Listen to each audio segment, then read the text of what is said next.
Hello and welcome to the Marvel Champions Creator Roundtable, where we are talking about the Age of Apocalypse, which is the newest expansion announced from Fantasy Flight Games.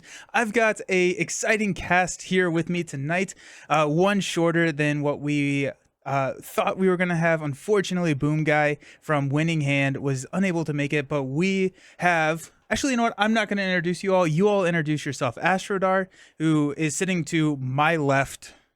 Yeah, I think that's how directions work. You want to start out and we'll go counterclockwise around the table and tell us who you are, where people can find you. I'm going to throw your information up in chat while you do that.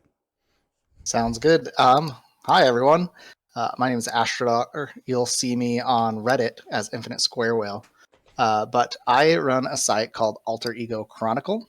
And so that's a blog that I do just written content. And so you can find me at Alter Ego Chronicle on Wix site. So the link will be below. But yeah, so I've just been blogging about, I love categorizing things. So you'll see a bunch of my articles working on categorizing villains or heroes into different play styles, as well as I like doing these card highlights where I just pick out a bunch of cards that I like right now and throw out some decks that I've been using with them. So yeah, that's me. Excellent. Thanks. Steve, who are you? Yes. Who am I? Well, I am Steve, the Canadian from Play the Game. Yeah, so you can find me on YouTube. I'm too old to understand Twitch and the other platforms. You might find a couple of my decks on CDB, but that is not my forte. I love what I love to do in this game is finding creative deck builds that really focus on what the heroes can do and how to best interact with those fun mechanics, and then sometimes even finding creative ways to just play the game into a total nonsense way. So that is me, and yeah, I'll pass it over to the guy to the right. Excellent. Hey, Guarisma, how you doing? And last but not least, Villain Theory. Tell us who you are. Hey guys, so I'm Villain Theory. A little bit sad that Boom Guy's not here. You know, Apocalypse got him, but we're hanging in there. I have a YouTube channel now, so that's probably where you'll find me under the name Villain Theory. But, you know, I'm kind of known for making a couple decks, and I am very, very excited. Hey, Supreme Phoenix, the GOAT. I assume you were talking about all of us. Maybe? Is that how the greatest of all time works? It's the four of us together. But I'm excited to have you all here. We have kind of each taken upon ourselves a section of the article that we are going to be talking through. Villain, it is a little bit later for you than it is for us, and you were on the last round table, and we ended pretty late, and I was, not really thinking. I gave you the last section in the last round table, which was what, like 4 a.m. your time? Yeah, it was about that, but it felt like 5 a.m. I'm joking. Yeah. Well, I apologize for that, but you get the first section. So can you tee up Unus for us? Yeah, so Unus is a villain, I'm going to be honest with you guys, that I had never heard of before, in my life. I had no idea who this guy was. I don't read a lot of comics, honestly, barely any, one or two, but, and I'm like, who is Unus? And the article talks a bit about it, but, for this, live stream, I wanted to look up who he was. And I got bamboozled because the Unus, I think, in Marvel Champions coming up is kind of from a different timeline. I see Steve nodding. I'm glad I'm not talking nonsense there. So I believe he's got some kind of force field powers. I think in the normal timeline, at least, he did some wrestling. I think he messed around with the Brotherhood of Mutants somehow. I don't really know 100%, but in terms of Apocalypse and the new expansion, he is basically some kind of lieutenant. I think a prelate in Apocalypse's army, and he's leading some infinite soldiers who are made out of genetic material they harvest, and that's kind of what the scenario is. I think they are coming to harvest more genetic material. And the main way this seems to be represented is with this permanent side scheme that starts in play called what's called gene therapy, I think. And whenever a ally is defeated by anything but consequential damage, so mainly probably blocking the villain's attack, it adds threat into the gene pool. I think that's what it's called. And the gene pool is basically pretty dark. I think if your ally gets defeated, they've kind of harvested them, which is not fun if you're an ally. So yeah, I never kind really of a fun thought mechanic. about the thematics of that. That is a little yikes. Okay, sorry. No, I think this is like the darkest expansion in terms of theme for sure. You just got to make sure you tear a little corner off of your ally each time and stick over there. Really Ooh, feeding it in. oh I no, I'm don't not. remember, That's but did the allies get removed from the game if they get defeated in any other way? no. So it's not like Oh, Project Wide Awake. It's got a similar feel. It's kind of trying to deter you from blocking with allies, definitely. But they believe they just get discarded unless there's some kind of set up an extra thing that we don't know about yet. But as far as we know, uh, it's just adding on the threat. So maybe they just lose. Just takes a chunk out of them. Maybe I don't really know how that works, but that could have been a that missed opportunity. That's a little missed opportunity. I think like that could have been a nice way. And just as a quick side note, so Unus was kind of presented in Age of Apocalypse. He's in the first few pages of the, I think it's Age of Apocalypse Alpha, and he is there seriously 3 seconds, and then gets frozen by Iceman and dies. So if you haven't found anything on him, that's probably why. when I found out about this, different timeline version of Unus, there was literally like 2 paragraphs that basically said what you said. And I think it said something like, Magneto's X-Men go out to fight him, Iceman freezes him, and that's that. So pretty pretty interesting names there, though. I don't know if we're going to get into this or not. It's not really one of the categories, but at the end of the article, they did tease some maybe upcoming heroes, and some of the nothing confirmed, but some of the hot rumors do involve the names like Magneto and Iceman, and no confirmation. I'm not sure, but it definitely seems like they're taking a lot of direct inspiration from that storyline. You would know more than me, but yeah, the I don't know. I did not work on this box. That's why I'm here. So I can talk about this because I don't know anything. But yeah, the gene pool side scheme starts with 4 threat. That is very integral to this scenario because the villain and it looks like a lot of the encounter cards kind of get more powerful the more threat is on there. So the more of your allies are harvested, the more that's pretty dark still. The more powerful these encounter cards and things get. The main one I think we've seen is Infinite Soldiers, which is it's 6 health, 3 health minion, but it can get up to 6 health if there's enough gene material in the gene pool. So it can be pretty scary. It's got Surge, Quick Strike, Guard. I think the Guard is to supplement Unus's hit points because he starts with 12 hit points. Fairly, I'd say fairly low. Probably, because he's the first villain in the box. 1 scheme, 2 attack, toughness, probably to do with his force field stuff. And yeah, the more threat on Gene Pool, the more he, kind of benefits he gets. He has Retaliate 1 with 3 threat. So that will start, that he'll start with that because the side scheme starts with 4 threat. At 6 threat, he gets Stalwart. At 9 threat, he gets an Amplify icon. Nelson, we're talking, the other day a little bit. Maybe in his further stages, maybe those effects change or get nastier. I'm not quite sure. But there's definitely some interesting potential for his design. And to me, he looks like the main scheme is very generous. It has 11 threat per person. His health isn't too crazy, but you've got that gene pool, so I feel like that's really the main mechanic we'll see a lot of stuff revolve around. Yeah, it'd be interesting to see if it was tougher to play off the scheme off of that because I feel like it starts only at 4. Yes, you get 3 for a chump block, but I feel like it's going to be easy to kind of game that to our advantage. And I really hope that they put some roadblocks into that so we can see some more of Yeah, the potential of. yeah, I assume that we're gonna get more cards in there that add to that threat. Like we got the sidearm or whatever it was called, the attachment, which Yeah. kind of deals with that with the when you're defeating minions. But I assume that we're gonna see treacheries and more cards in the infinite mod set that are gonna go into this. But Astrodar, what scenario style? I know you did an article about villain scenarios. Where would you rank Unus if you had to pick one with just the cards we've seen? Just based on the cards we've seen, it's kind of hard. One, because we've seen so few cards. Yeah. But because Gene Pool doesn't actually give you a separate loss condition like we've seen from Project Wide Awake or something like that, I think he's going to just end up kind of with the either chumping or putting out tons of minions. So being one of these like Overlord scenarios, or we'll see him more kind of on the attrition side. Lots of small effects, lots of things that are distracting you from Gene Pool so that he can build up. So I think it'll go one of those two ways. Nice. Yeah, I was think. going to say, oh, go on. Oh yeah, no, I was just gonna say, I think my favorite thing so far about this scenario is the separation of the gene pool with the infinite mod set being a different thing than the Unus encounter set, because now we can take the gene pool or the infinite mod set and add that into other scenarios, to pretty much anything that we want to play.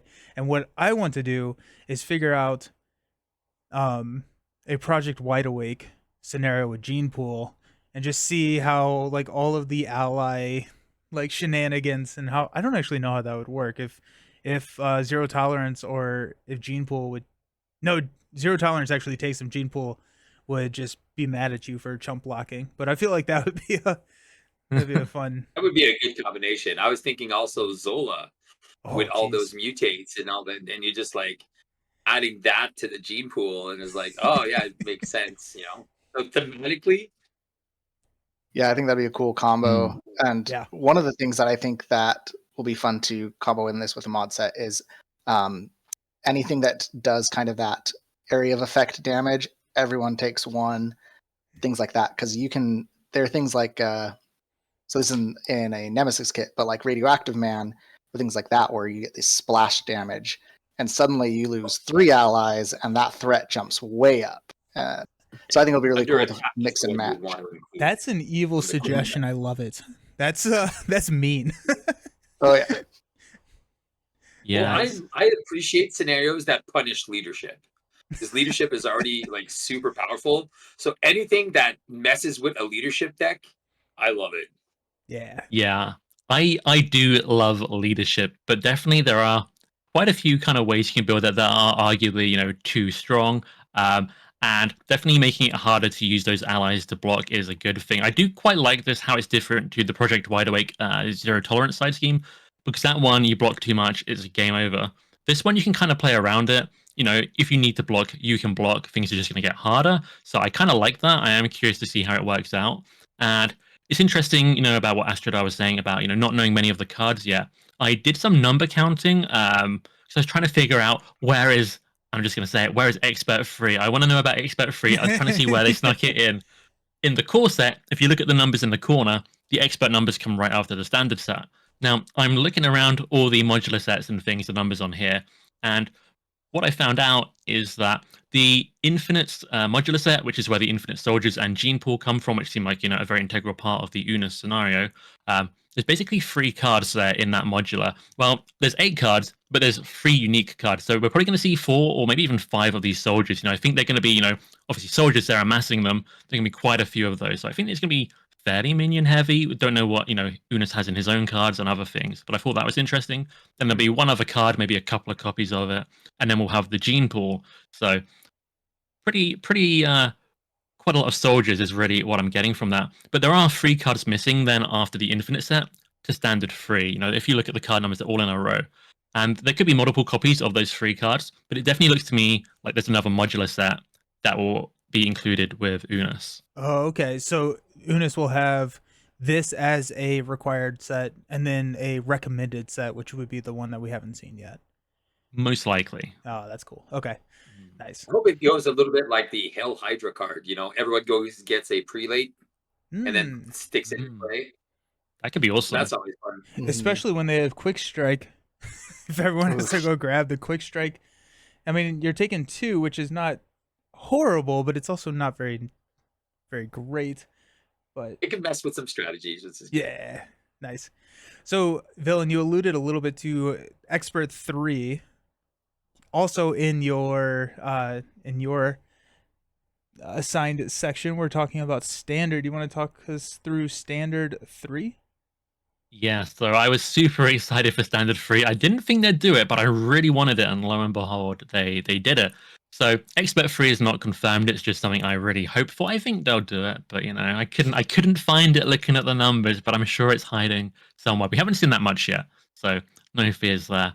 Standard 3 is what they're saying is roughly the same difficulty as Standard 1. So I know Standard 2 has a bit of a reputation. Some people really like it, but I'd say quite a lot of people really don't like it. But Standard 3, they've aimed kind of for the same difficulty as Standard. And the main thing it does differently, I would say, is the Shadow of the Past, the Nemesis, how it brings that about. So rather than have a Shadow of the Past lurking about in your encounter deck, you have this basically environment, kind of a permanent setup card, just like Gene Pool in Unus. So they're doing a lot with permanent setup cards, which I really like. Big favorite of mine was the Mr. Sinister modular sets that we recently got. But yeah, you're going to have this Pursued by the Past, I think it's called. And basically, when certain encounter cards come up from the new Standard 3 set, you're going to add counters onto it. When you have enough counters, it's 3 per person plus 1. No, sorry, it's 3 and then plus 1 per player count. So for solo, that's 4, 2-player 5, and then 4-player, I think 7. Once you fill up with these counters, whoever put the last counter on is going to get their Nemesis come in. The first time it's for that person, it'll be the whole Nemesis set, and then the second time it's just the Nemesis minion. So it's going to make it very rare that turn 1 get your whole Nemesis set come in, because that can end a lot of games. So I think that's a pretty good change, I would say. But on the flip side, it's kind of just a matter of time until a Nemesis arrives, which is also, I'd say, pretty good, because they're kind of underutilized. In solo especially, you have quite a low chance of hitting Shadow of the Past. Some people consider that a good thing, but they are a cool part of the game, these Nemesis sets. So, You watch pros any and of my cons. video? Shadows turn 1 is like 80% of everything I do. It's crazy.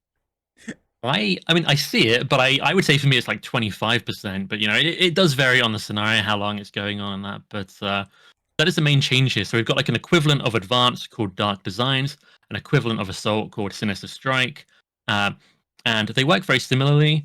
But before they attack or scheme against you, they add on a counter to Pursued by the Past. And if it's the final counter you need to bring in your Nemesis, it basically says, you know what, I'm not going to scheme or attack you. Have your Nemesis minion. That's enough. So that's kind of cool. It's kind of, you're not getting the double, although you can get counters from boost effects on these cards, which means the villain can attack you, you get the boost, now your Nemesis is against you, and you're still going to be getting that encounter card next. So some pretty scary stuff. It's still definitely got some teeth.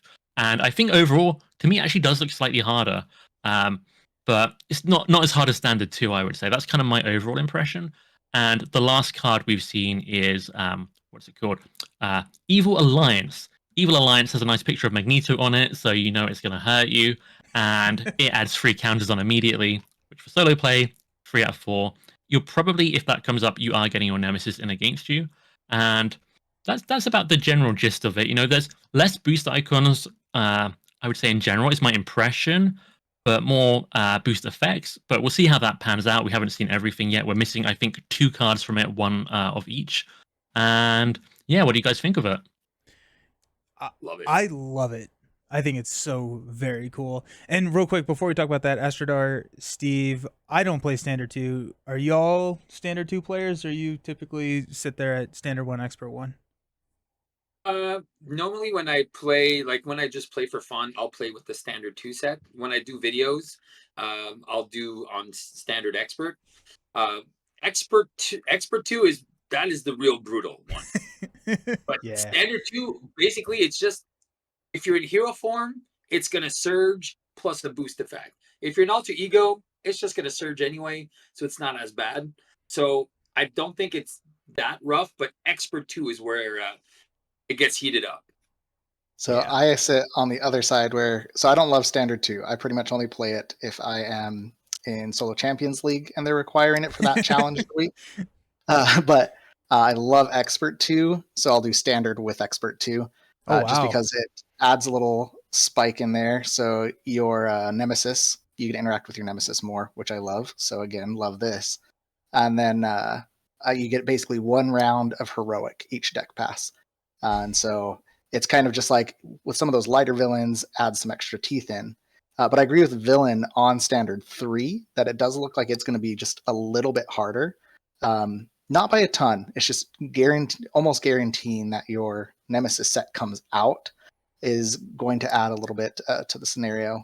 And I'm guessing that with what we've seen, because we've seen 2 boost effects so far on cards, I'm expecting that to show up on another one of our cards as well, at least one more, so that you can almost guarantee that you'll get 4 counters a pass, like a deck pass. And so I think that you'll actually see this showing up a decent bit. You'll see more target acquireds in decks. Yeah, Oh yeah. that's very true. Target acquired canceling those boost icons is going to be really strong. The Defiant protection again is great. You're just yeah, like, yep, well, protection bro. is OP, so there's that. It is. So What? I am on the fence on if this is going to be harder, and I think that they did a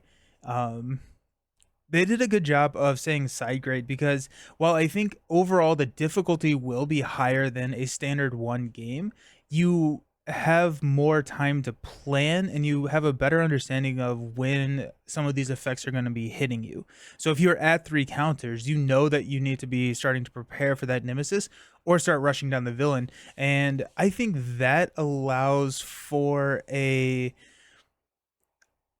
I not necessarily easier, but a less variable to game, if that makes sense. So Yeah. I definitely agree on that front, in the sense that like you kind of get this added tension as you watch those counters build, and it gives you time to account for that big swing of the Nemesis set. The biggest thing I think that people are going to watch for, and where you could see that spike, is that, like Villain was saying, if that 4th boost for solo, or your final boost, final counter comes off a boost, you see that Yeah. entire Nemesis set before the minion activation phase. And so hazard icons kick in, amplify icons kick in, quick strike minions will hit you twice in a row. Yep. But in a setting like Oh. multiplayer, you actually have the team can adjust for that. Like you have plenty of resources to build around. And then, like Steve was saying, target acquired, defiance, anything that works against those boost icons is going to, you're going to want to pack some of those when this is around. Yeah, I didn't even think about the fact that those amplify icons, if they come out via a boost effect, take place for that activation. So that could really mess with Right some. away. Well, so the counters all get placed at the end of the activation. So amplify would just matter if you have like a villainous, someone like Blackjack O'Hare. That's Gotcha. villainous and quick strike. Yeah. I agree with Supreme that they would be really surprised if there isn't an Expert 3. Sorry, I'm trying to keep up with chat. And then Party, holy smokes, I randomly twitched Marvel Champs and there's an Avenger meeting being streamed. Heck yeah, nice, okay. Sorry to I get just see the presidential debate going on. I can't seem to find the chat. Yeah. The only other big thing I really have to say about this yet, apart from it looks awesome, I guess I've got 2 things to say. I really like what Astrodar was saying about, how it adds tension. It's called, the environment is called Pursued by the Past. And it really is like, you see those counters, each counter they get, it's like they're getting closer and closer to you, which I think is such kind of a cool thing to, kind of imagine, thematically. The other point I was going to say is I think it's very interesting how they've scaled it per player count. So I often play it 2 player, sometimes 3 and 4. And it starts off, it's 3 counters and then +1 per player is what you need. And so for solo, it's 4, but in 4 player, it's 7. So you're seeing 4 times more boost cards and encounter cards, really, but it hasn't even doubled the amount you need to trigger it. So I think that's going to punish multiplayer a little bit more. So in multiplayer, I would say multiplayer is normally slightly easier than solo. I mean, solo's a bit swingy sometimes. It's kind of a fun challenge in itself in some ways, but I definitely think this is maybe there to slightly punish 4 player and make sure multiple people are going to get to see their nemesis. So it's got some cool stuff going on. And because, one of the ways multiplayer is slightly easier maybe is that multiple people can respond and, people can pick up the slack and kind of, cover each other. So I think that's kind of an interesting thing they've got there. It's definitely fun to see the scaling, because if it was like the side schemes where it's like 4 per player, if you've noticed that they switch that up a lot. Like we don't see those 4 per player. Oh shoot, side scheme comes out 16 threat. Yeah, jeez, that's a lot. Now they're just like, okay, there's 5 on it. That's it. So it feels like the designers are taking these types of things in consideration, saying like, oh yeah, maybe per player is not as easy to remove as a minion. Yeah, so a side schemes are like, that's the worst card in the game right now. It's like a side scheme comes out, you're like, oh, that's a lot to deal with, especially in a 4 player. Even when you're playing Justice, if you got a 16 threat or like 20 threat, sometimes some of the modulars were coming out there, but you're like, holy smokes, how am I dealing with this? You're like, well, let's just ignore it, right? And then just move on. Yeah. So that's always Yeah. fun to see that they're thinking about the multiplayer experience. Yeah, a lot of the time in multiplayer, if I've got any kind of encounter card cancel and I see a side scheme come up in multiplayer, I'm like, well, that's just going to be so much threat. Let's stop that somehow. And it's Are you interesting only with the playing scaling. Doctor Strange and Scarlet Witch? There's other ways. You've got like global Preparation. logistics in like 2-player and things like that. But yeah, there's the scaling's interesting. Blocking encounter cards for this is going to be very fun. It feels a lot more tactical than standard one, so that's very cool. That's interesting. Yeah. You want to move on to the 4 Horsemen of the Apocalypse? So there's been a debate on this. Yeah. If you guys seen the picture on the box, you see war and famine as 2 separate things. And Oh, on the is it backside of the box when they're listing Yeah. out the. Yeah, I think that they're doing the same thing that they did with Mad Titan Shadow, where they have Proxima and Corvus listed as 2 villains, and they're hiding whatever that 5th villain's going to be. Yeah, I agree. 'Cause I really hope they want to fill out that villain space on the box, that like those basic 5 design. ones.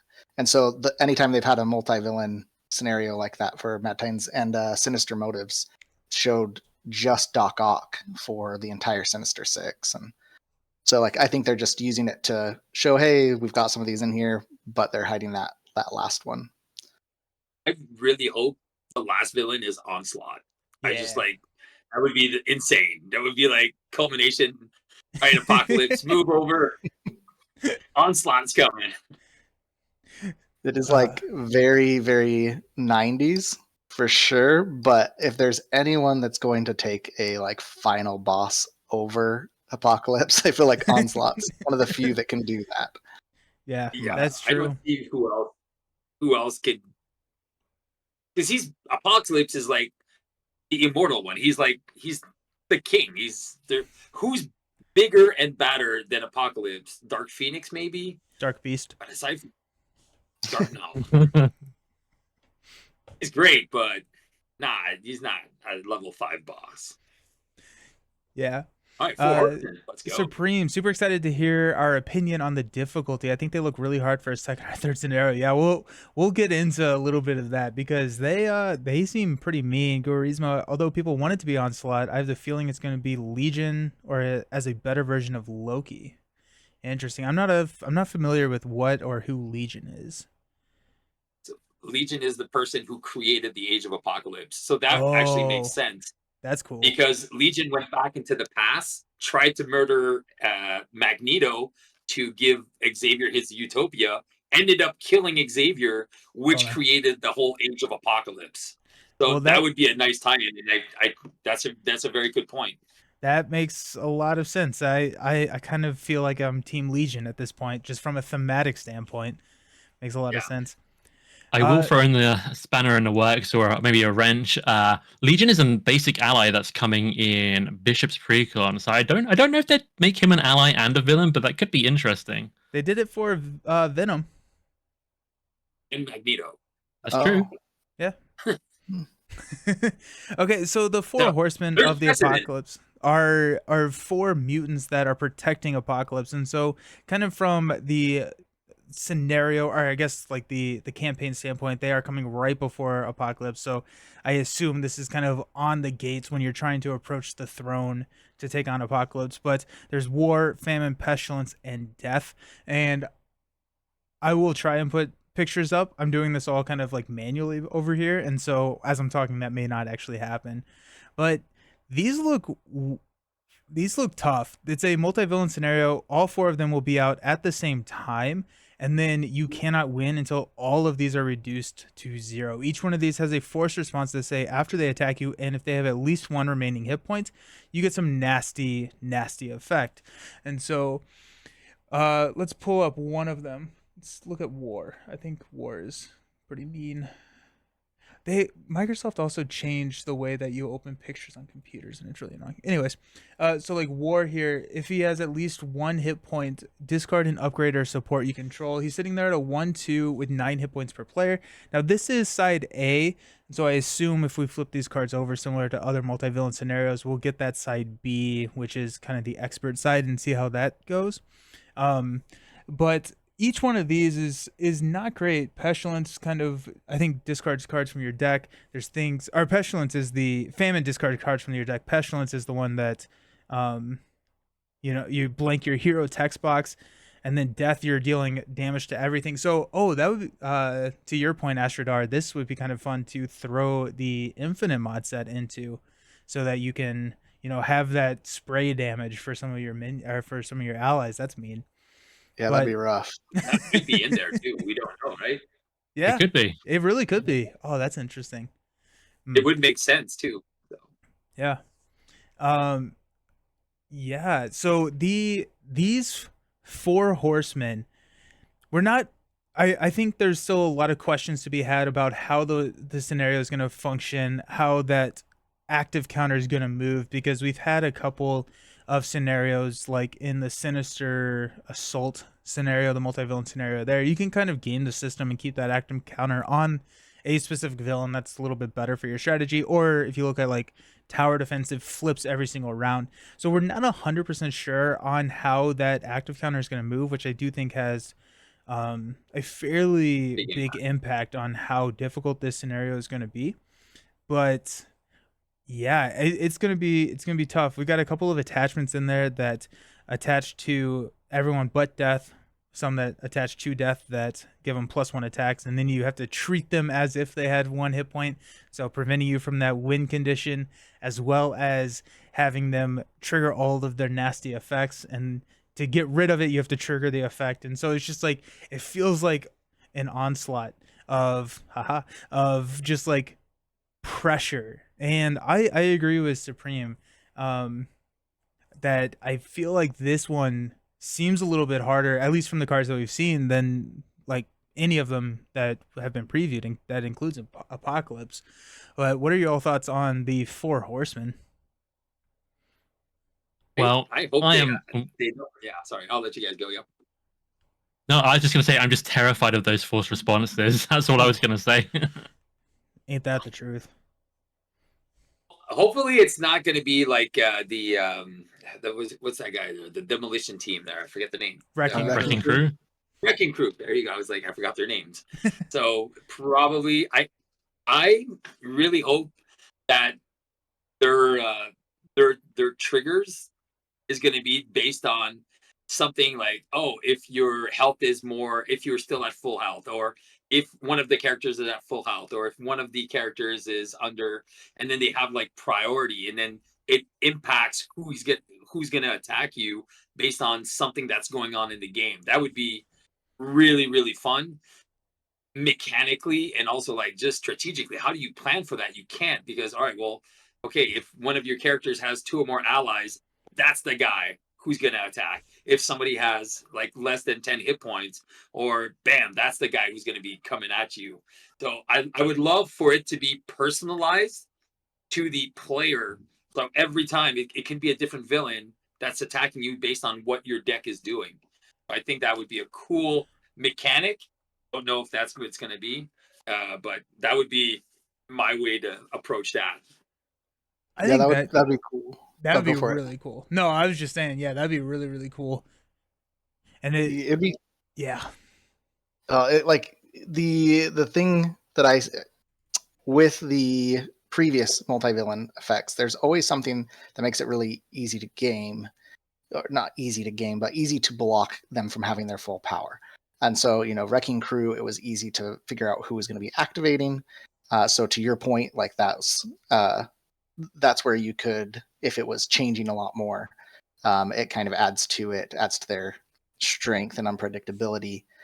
You have Sinister mode, the Sinister Six, who all of their abilities are tied to actually damaging you, and so it was easy enough to avoid that damage, so that they never trigger and the counter never moves. But I just love how in these, they're tied to just having any hit points. You can shut them off, but you have had to have focused on them, gotten their health down, and then even then there will be times that they still get to trigger their ability. And so yeah, I just love that it seems to be built in a lot more ways that you actually have to interact with them and experience what they can do.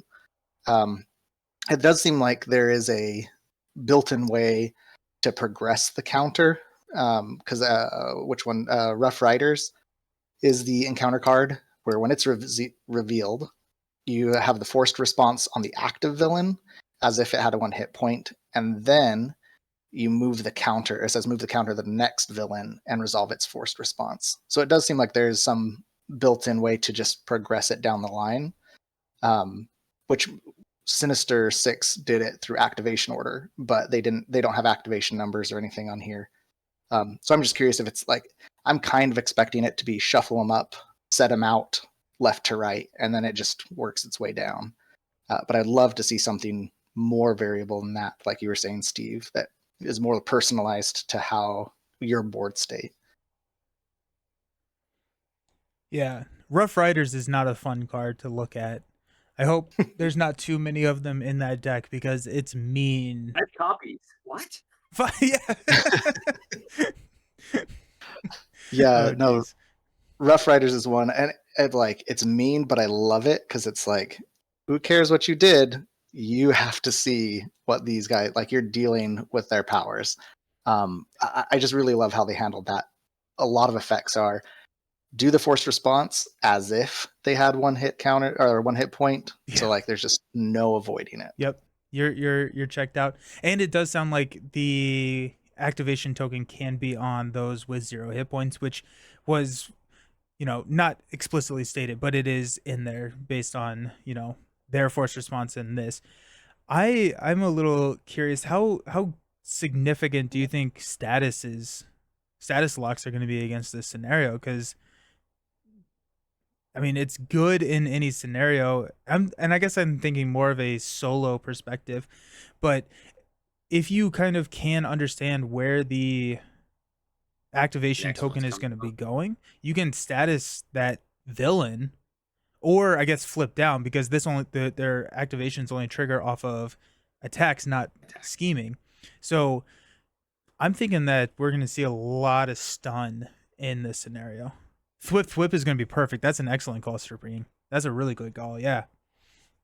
Yeah, I think that's the avenue that they left open to not make this like be an overbearing scenario, because we haven't seen anything that gives them steady or stalwart or anything like that. Though I could easily see that being something that's like tied to a main stage, like a main scheme or a side scheme, right? Or a side scheme, something like that, where like if it progresses, now they have steady, they've become more powerful. But I do think that between just like their kind of like really strong effects and the fact that you have a lot of or you have the treacheries that are going to cause their response to trigger no matter what, whether they're statused or not, I think that status was left open as kind of a way to counterplay them. Yeah. I would be surprised if, at least on expert mode, if there wasn't some steady or stalwart, but it's very possible it's there in standard through main scheme or something as well. It's going to be interesting. I am wondering if, I think Tower Defense has this as well. It reminds me of Tower Defense, how you can get them to 0, but it's not defeated until the other one is. If there's going to be healing in the encounter deck for them, like you get it to 0, maybe you weaken it, but then they're going to pop back up. Just maybe even just a couple of hit points, and maybe that could even be a boost effect, and that's going to be pretty scary if it's something like that. That is probably what I would do. A boost effect is so mean. That's so mean. Love it. It's so good because it makes the cards not useless, right? Yeah. I actually appreciate the boost effects on most cards because I feel like at least you're seeing more of the villain's deck. And one of the things that I've criticized on the game a couple of times is when they make these scenarios with just a very few villain cards. So I'll take example, the Collector has like 5 cards in his kit, and 3 of them are the same with no, like, I think there's a couple with the effects, but then there's like, and it's all modulars. Then I'm like, I don't really get a feel for that villain when it's all based on modulars, then I feel like I have to play with the recommend modulars, or Mhm. else I'm not really seeing that scenario. So I really hope that this is my dream for like when they bring out a new villain. Give me 20 cards. We have enough modulars right now. I know there's thousands of modulars. Make my villains unique, feel unique. Yeah, give them one modular that you can play around, but give me 20 Y5 cards on that villain that I want to see that villain be more like awesome. Yeah. Anyway, so that on a side note. Well, I think you'll like that scenario because I think, the 4 Horsemen, I think they do have 20 cards in that encounter set. So there you go. Unus, I think, has 14. I don't know if I mentioned that. How do you know that? You can read the little numbers. It's at the bottom of the cards. Oh Yeah. shoot! There you go. Oh, you're right. Nice. I was looking into it earlier today, so it's pretty fresh. Oh yeah, I'm so dumb. I'm like, yes. Well, I'm like, how do you know that information? Yeah, it's right there on the card.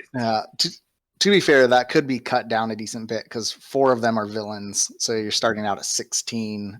Plus, some of that's cut away from the main scheme. But That's true. something that I've seen the designers doing recently, Tone at least with Mojo Mania, you have Spiral. Spiral is one where she only puts 4 cards into the encounter deck, only 4 of them, but you still get a lot of flavor out of her just from the main scheme and environment. And those 4 cards are all like guaranteed to come out. Most of their boost effects are put them into play.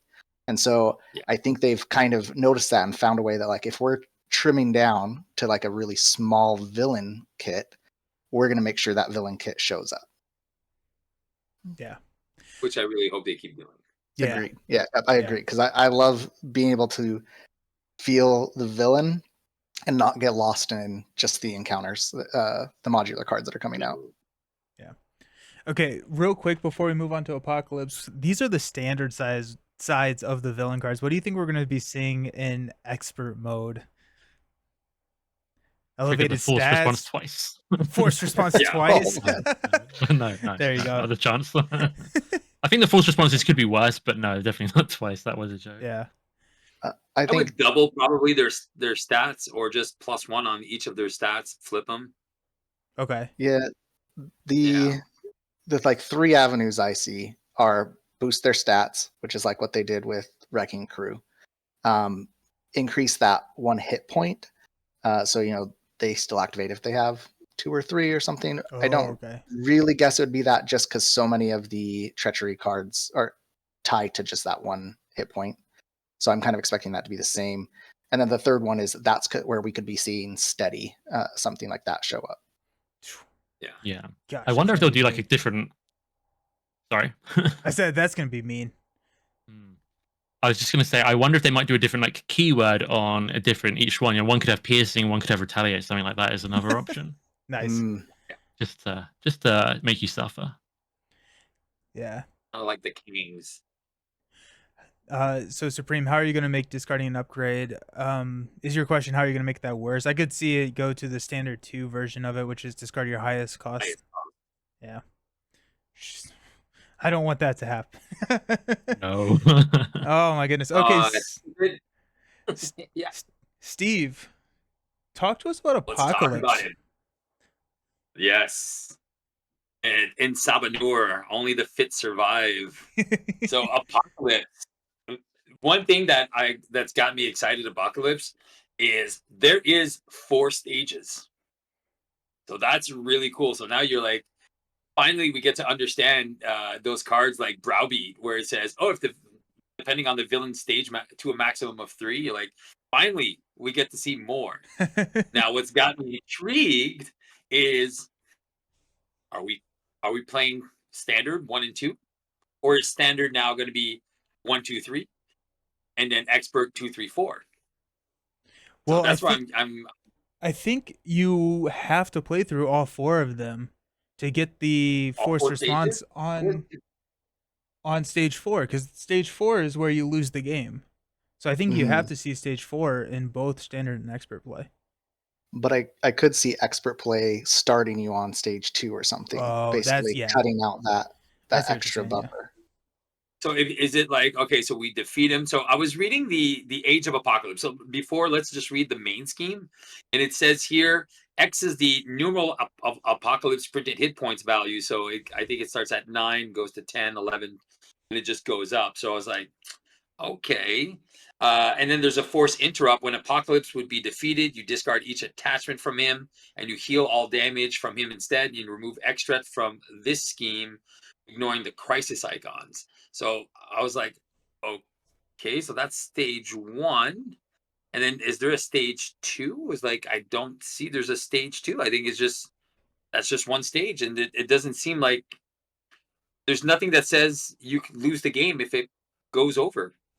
That Like if this Yeah, so the loss condition is on stage 4 of Apocalypse, where it says if it schemes out, instead you lose the game. Okay, so it is on stage 4 of Apocalypse. Yeah. Mhm. Okay, because I was trying to reread the cards, and I was like, So I see, because you see him only on stage 4, so that's why I figured it was probably progressive. But I wasn't too sure if you started on 2, 3, 4. Everyone starts on 1, and it's like, okay, we have the time to build. And I was like, then I see like what has me a little worried is that threat cannot be removed on the. They look like the kind of the progression like what Hela has, where you're going down. So like the Heart of the Empire has 1 acceleration, and they all have the same thing. You can't remove from this scheme while a prelate minion is in play. So I think you just have to go through the prelates, and then you can just focus on threat removal. And when defeated, the first player reveals a random set aside prelate minion and deal each other player an encounter card, flip this card over. So you're kind of like going through the campaign, kind of like Magneto and all the other things. Like, okay, well, you flip it, and then at one point, the second one is the Towering Citadel. Again, can't be removed. Has 2 accelerations. When defeated, we get a set aside prelate.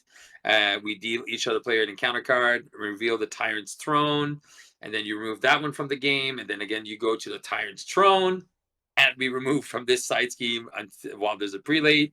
So I feel like it's a lot like Hela, how Hela's working, and you're just kind of progressing. It's just there's like I think there's 4 steps on Hela too. So and then the last one is like no longer worthy. He heals 5 hit points per player, and then he cannot take damage while a prelate minion is in play. And then you ignore the force interrupt on the main scheme, and then force interrupt when Apocalypse is defeated, the players win the game. I think that's the thing. I think he can't be defeated until you get to stage 4, and then when you defeat him, I think he moves up to the ranks, right? Yeah, so I think Unless I'm not reading it stage properly. 4 of that like side scheme deck, once you gonna go through the Titan's Throne, once you attach no longer worthy, then you can defeat Apocalypse and you win the game regardless of what stage he's in. And so he switches stages not when you defeat him, but whenever you thread out from the main scheme, which is a really cool way to kind of shift the scenario and keep it like very similar to what we've seen in previous design, but make it feel unique and different. And so I'm interested in Apocalypse. I think the big unknown here is what these prelate minions look like, because right now, I don't remember who was saying it earlier, but Apocalypse looks pretty weak. Do you all agree with that? I have a feeling this is kind of maybe like a race scenario. Maybe it's gonna be like the Mojo Mania ones or Strife or something, because there's a lot of accelerations on those, the steps on those side schemes that he has. And his hero card, I think it is, mentions like, don't count crisis for this effect. So I'm wondering if the prelates have a lot of crisis, you can't remove the threat, so he's going to build up and keep changing form. So maybe you're in kind of a race, the longer it goes on, the more he's going to build up. And Shadowcat will, of course, break that entirely, or crisis averted. So we'll see what they do with that. I'm not sure, but that's my kind of impression, that you might get pressure that way. And I don't know if the Infinites will be back, but... No, that's sorry. it. There is ways that they can. Yeah, sorry. When we're on, there is ways they can fix that, because there is things that say threat can't be removed. They've done that before with a couple of side schemes. I think the one in the Sinister Motives, where I think it's like community service. You can only remove threat you cannot thwart it. So you cannot remove threat from that unless you're like an alter ego and stuff like that. So I think there's verbiage that they can write on the card that says, no, you cannot use, because again, Shadowcat just breaks that, right? Just right away. It's like, yeah, that's too easy. So I'm Apocalypse has got me worried a bit in the same sense as you. Like, he feels like I could just kill that minion, just remove 2 threat, and then move on. Okay. Yeah, and Oh, I think once we see what these prelate minions are, there's a lot of alluding to crisis icons, and so I think villain. We were talking. I think it was you were saying that you think we'll see those crisis icons on the minions themselves, but I could also see them putting wordage threat cannot be removed from main on those minions as like a more challenging one. Yeah. Horsemen look harder than Apocalypse right now. Yes, Bream. Hey, Blazing Glory, how's it going? Yeah, I agree. I think the Horsemen, from what we have seen, seem more challenging than Apocalypse. But I do wonder if there's potential they'll pull like something like Ronin or Venom Goblin. You know, they could show us Ronin, but not show us the Kree command ship with like permanent hazard symbol or something like that going on, or just leave fanaticism. You know, don't show that in the preview. yeah, So there could be something hidden that is gonna make things more difficult. But I would agree in general that Apocalypse doesn't worry me right now whatsoever. I I really think that, hope that. Oh, sorry. I'll let you go, and I'll. oh no, I was Yeah. just gonna say I think that there is, from what we've seen, I could definitely see how it looks like there's just not a lot of pressure, but I think it's a very small step to high pressure. yeah. Like Willem was saying with like that race kind of situation, because we've got basically, like Steve was saying that progression of Hela built into it that is mandatory, but in Hela you could sit in that second stage and you could build, get all set up, do whatever you want. I kind of think that that was Caleb too that designed that. I think he's going to build on that to where here I'm expecting not only crisis icons but just really big threat situations. I wouldn't be surprised to see stuff that's like add threat to the main scheme based on what stage Apocalypse is on, like 1 per player or 4 per player type things. But like I could see just basically huge pressure on the main scheme to force that progression. Just because it would be odd to see a case where you could realistically sit on Apocalypse stage 1 and never see the rest of the villain sets. And so to me, I think there's got to be something here that we're going to see later that just really pushes to accelerate Apocalypse along. Yeah, I was just going to talk about the prelates that they're coming in. So there was a storyline called Apocalypse the 12, which was really cool, and it had some really awesome people that Apocalypse just kind of took over. Like Cyclops was one of the 12, and he enhances them and just they become villains. So that could be a very cool arc. It doesn't really fit with the Age of Apocalypse, but if they're going in the storyline of Age of Apocalypse, there is some really cool villains. One of them is like Molten. I don't know what he is, but he's like Volcano. I forget his name, but he was so cool, and he just like he just disintegrates people. I was like, that's insane.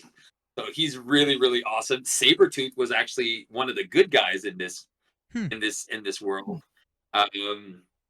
Who is it? Cyclops was actually a villain in Age of Apocalypse. Well, kind of like on the edge there.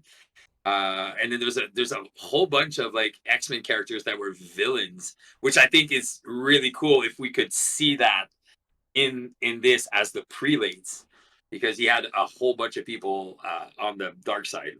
So that for me is what's most interesting. If I could see that comic book come to life in that scenario, I'd be like, ah, Nice. so excited. Yeah. So Hey, do you get Dr. Nate. Darth Raven in the chat says that they could have multiple encounters that have Apocalypse scheme to kind of push along that main. I could very much see that. And then they also say that prelates could be like Dark Phoenix level minions, just like these really, really tough minions. I could definitely see that. Dr. Nate, you're excited for a lot of this next cycle. And then we'll talk about the shadow characters here in a little bit. We're about to transition to heroes. We'll talk about those in a second. But sorry, I think I just cut someone off. I apologize. Oh no, you're good. I was just gonna say, what do you guys think that this will that Apocalypse will end up feeling far more variable than Hela, just because these prelate minions, what we're expecting, kind of bigger, beefier minions like hers, but because they are randomly put in versus a very specific progression, do you think is this looking like it'll have more variability? Well, obviously, as soon as you're like choosing from amongst maybe he's got 4 stages, right? So we can kind of assume there's 4 minions, maybe 5 Could they in his be kit. How many? the Horsemen Would, as a mod set? no, because we just fought them. Yeah, we just fought them. So it would be weird for them to come right back after we just punch their lights out. That's true. But it could be. I think from my research, so I was just going to say, when I looked up Unus as a prelate, that certain title, I don't think it's given to the Horsemen. I think it's a different thing, so I wouldn't expect them. I do think just as a small kind of thing, I think we can take Hela's minions as an example. I have, the ones that come in with the side schemes. I have to imagine Apocalypse's prelates are going to be scarier than those as like a baseline. At least that's what I'm hoping for. And some of those are already pretty scary, so I hope they are going to be pretty nasty. Yeah. And I guess too, right? Yeah, and I guess to be fair, not always does it linearly scale difficulty throughout the 5 scenarios in the box, but we are kind of expecting this to be halfway through the box. And so there is a chance that Apocalypse is just not as scary as we thought he was going to be, and the real threat's going to come in the next couple scenarios. That could be the case for sure. Yeah, I'd like to see him have some actual weight to him. Same, yeah. Because Thanos, like Thanos, he handled it pretty well. Like he still feels like a big end box scenario. So I would hope Apocalypse gets the same treatment. Yeah, Thanos was pretty good. Like he did not feel like, oh, he's just a pushover. That Infinity Stones is brutal. So. Yeah, and I mean, we could have another something like Infinity Stones that goes into a mod set similar to that. We talked about it earlier in the stream where they've been doing more and more mod sets with environments, and so to Villain's point, I think it was Villain, very likely that we're gonna see the Kree command ship that we haven't seen yet. So that'd be cool. Well, he does have a ship. The whole Citadel is like one of his things in the main storyline, where he has a whole ship that's just like a living computer that he just took over, and that's his like his home. That could be interesting. Really cool. I like it a lot. If you watch the old X-Men cartoons from the 1990s, there, you see it in a bunch of episodes too. I think season 3 is when Apocalypse starts coming out. Okay. A lot more. Nice. Let's talk about some heroes. So, Boom Guy was going to walk us through Bishop. So, Villain, you want to talk to us about Bishop real quick? I can talk about Bishop real quick. I can also talk about Bishop for quite a long time, I feel like. That's fair. I really like the look of Bishop. Let me just pull up some of his stuff. But he is a really interesting character. He is probably the character that I would say is most integrated with resource cards that we have ever seen, which is a very, it's a very cool avenue. We've seen, ally-focused characters a bit like Cyclops and Star-Lord. We've seen, quite a few event-oriented ones, especially like, Miss Marvel, Gamora. And he's all about these resources. So what he wants to do is basically get attacked. He has 12 hit points, and I should say there's a lot of similarities with Captain Marvel. I think that will set people up. If you're not aware or haven't realized, he has the same stat line as Captain Marvel, 2 fort, 2 attack, 1 defense, 12 hit points, which I think is what Captain Marvel has. And she has a card called Energy Absorption. His ability on his hero card is called Energy Absorption, and I believe that is his superpower where he absorbs energy. And the way that works, I think will really define him. It's response after you take any amount of damage from an attack, discard an equal number of cards from the top of your deck. And for each resource card you discard, you get to add that to your hand. So it's kind of like you're absorbing the energy. You take the hit, take the damage, but then you're going to get those resources, hopefully, which as perhaps the most interesting puzzle. How many resources do you run? How do you cope with that? How is that going to work out?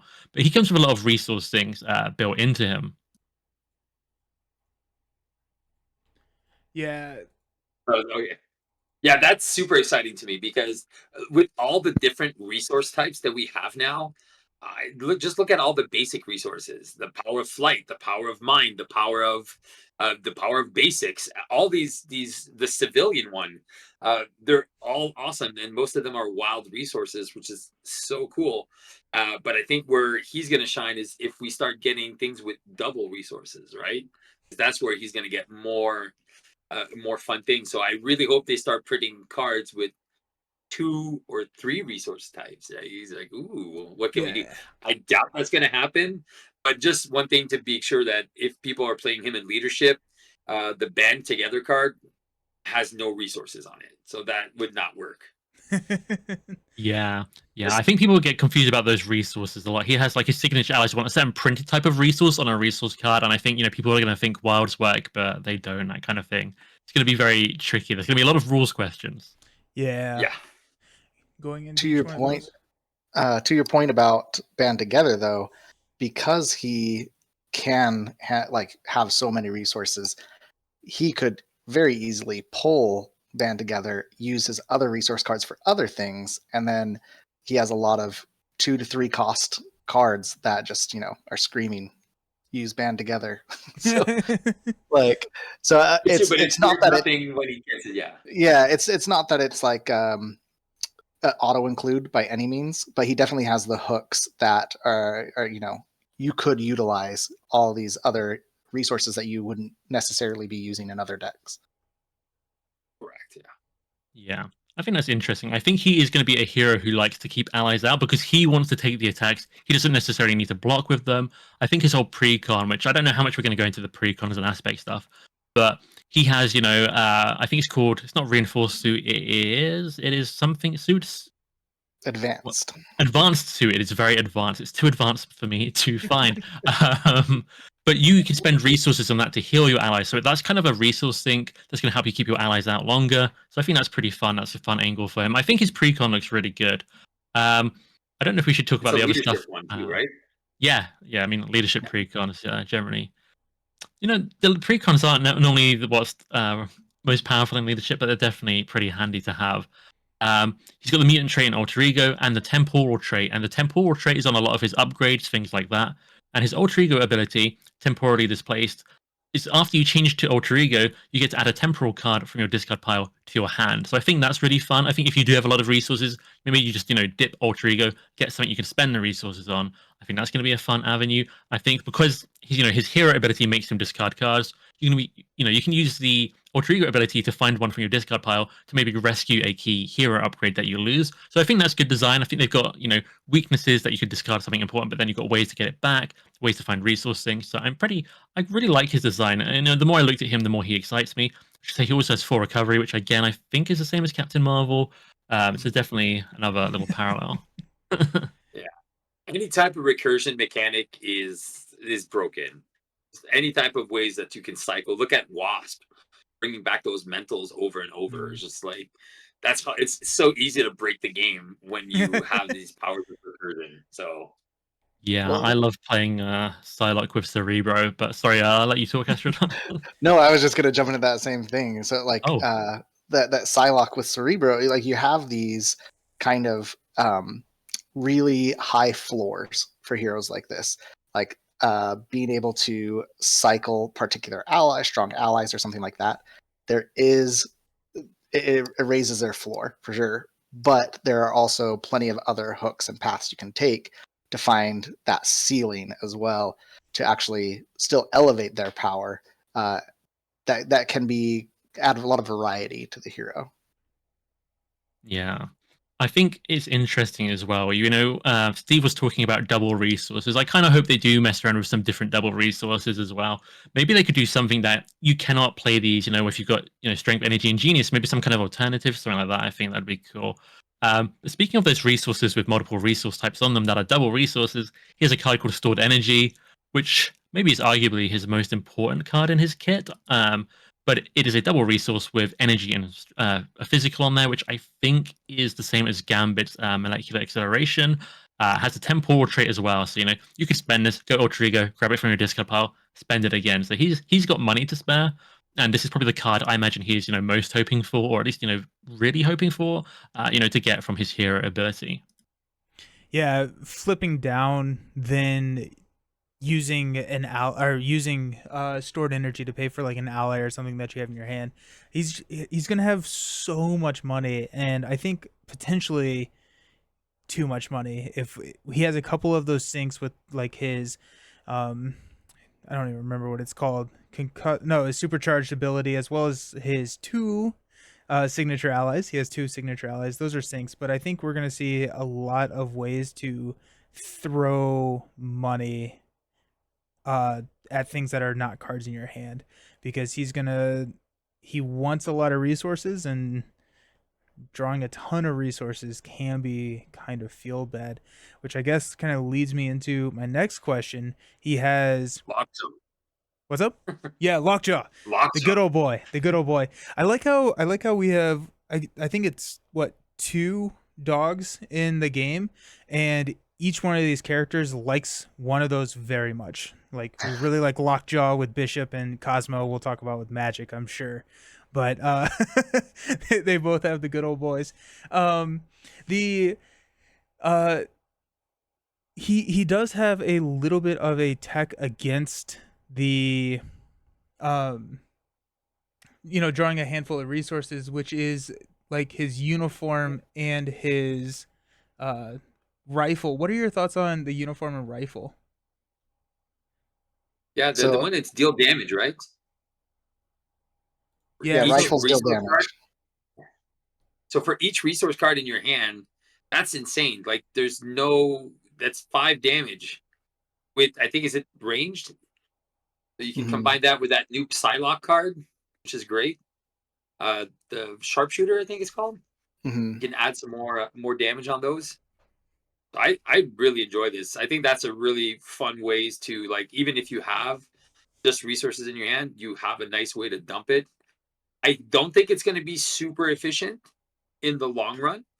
I think it's going to be a card that it's going to be occasionally good. I don't think this is going to be a priority card for him, because I do feel like you're going to want to do something else, right? You don't want to just dump your hand for 5 damage. I think that's... Well, you don't have to discard it. You don't have to discard No, I know. Oh. Yeah, the rifle is just when you exhaust the rifle and just count up what's in your hand. So you keep your whole hand and can still do whatever you want. Yeah. I mean, I'm getting old. I can't. But I think that these 2 upgrades, the rifle and the uniform, offer a really interesting kind of cycle of just being able to, take some damage, heal it back, still deal damage, and nothing else has happened. You still have your hand ready to go and everything.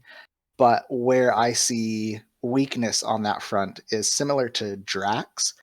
He has to take the hit. Now, Bishop is a little more flexible. He can take hits from minions, but minions aren't hitting as hard, so you're not digging as deep into your deck to get more resources. And villains, if you're taking attacks from the villains, any villain that has an activation ability, that's going off. And so, Thanos is still triggering the Infinity Gauntlet. Magneto's still charging up his counters. And so while you're getting the heal, you're not avoiding those activation abilities. And so I think they're very useful. I think that they'll get played, and I would prioritize them coming out, but there's still that built-in weakness for the uniform, at least, and his ability. Yeah, I think I was looking at the supercharge card that does discard one, so I figured they all had the whole discard thing. So yeah. I sorry, go on. No, go for it. Maybe it's the time delay. You guys no one's It's talking when I start ocean. to speak. Yeah. I was just going to say, I think the uniform is going to be good, but I think you're going to need to supplement that healing with something. I think the villain's damage, at least on expert and against some of the harder villains, definitely is going to outpace what you can, heal with the uniform, that damage. So you're going to need ways to supplement that. But fortunately, going Alter Ego does seem pretty good for him. I like the rifle. I'm not sure if I prefer the uniform or the rifle. I'm kind of torn on that. And I did want to talk about Supercharge again, actually. I really like that card. It's very reminiscent of Captain Marvel's Energy Channel, I think it's called. But that is restricted to 1 in play. I think Supercharge you can have, I think by the card numbers I did, all the the nerdy counting, I think we're getting 2 Supercharged. So I'm pretty sure you can store up like an 18 damage attack, which is pretty crazy if you really go for it. You have both on the table. I think you can only discard a card at a time. If I read did I read the card correctly? Discard a card from your hand. Place 1 for each resource icon on that card. Okay, so there's no limit. You can just do it. There's not even once per turn. It's just like just dump your hand. It's not even a hero action, so you can go Alter Ego, get that stored energy, and then slap it on there, which seems really good. Oh, yeah, you can pull it with the Alter Ego response. That's cool. That's really cool. Huh. Well, So that gives you Supercharged great can't attack. pull because it's a superpower, not a temporal card. No, but you can. But I'm sorry, you can pull if you stored have it energy. already, Yeah, you can yes. pull Oh, stored yes. energy Yeah, to dump into that would there. be good. Yeah. Oh, that's really fun. Yeah, if we have the 2 supercharged, if we have a fully charged supercharge, and then we've been holding on to our resource cards, we have like 5 resource cards. We can hit with the rifle for 5, dump them onto here, attack with I guess it would be 18 total. That's 20. I mean, that's a lot of damage. Real quick, it takes a little bit of time to set up. 21 plus his basic. Yeah, Yeah, 21 plus what's his basic? 2. 21 plus 2, so 23 damage in 1 shot. Yeah. But it's a big setup. Yeah, it is a big setup. So I can see him kind of wanting to run in the longer game type scenarios and kind of get them all built out. But yeah, I think he seems pretty interesting. I think we haven't talked about the player. I'm sorry, the allies that he's got. Let me pull those up. But Astrodar, X23. we've got Malcolm and Randall. Astrodar, can you talk to us about the allies? Yeah, so they are kind of mirrors of each other. Malcolm's 3 cost, 3 health. Randall's 3 cost, 3 health. But Malcolm has 1 thwart and 2 attack, and Randall has 2 thwart and 1 attack. And then their actions will just each key off of a different resource type. So their action is discard a resource card from your hand, ready Malcolm. If that has a printed physical icon, heal 1 damage from Malcolm. Whereas Randall's is the same thing, but instead uses the energy icon. So you can use that stored energy between either of them. A little wasteful, but it's flexible in the sense that it works for either one. But yeah, I think what is interesting about these is, one, they seem like very strong Voltron targets. So if you're wanting to build up an ally or 2 with some upgrades, they are X-Men, so they can take those training upgrades.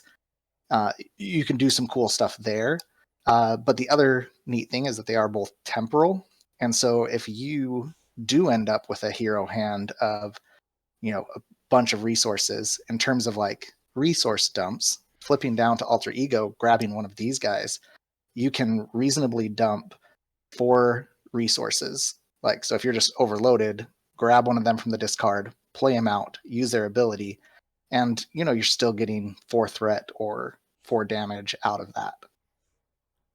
Yeah, I agree. I think they're really good for that. And again, the advanced suit, I remembered it, can go on these guys as well. So you can even then turn them into like a double resource dump. You can have the action on them and then the advanced suit. So I think that's really cool.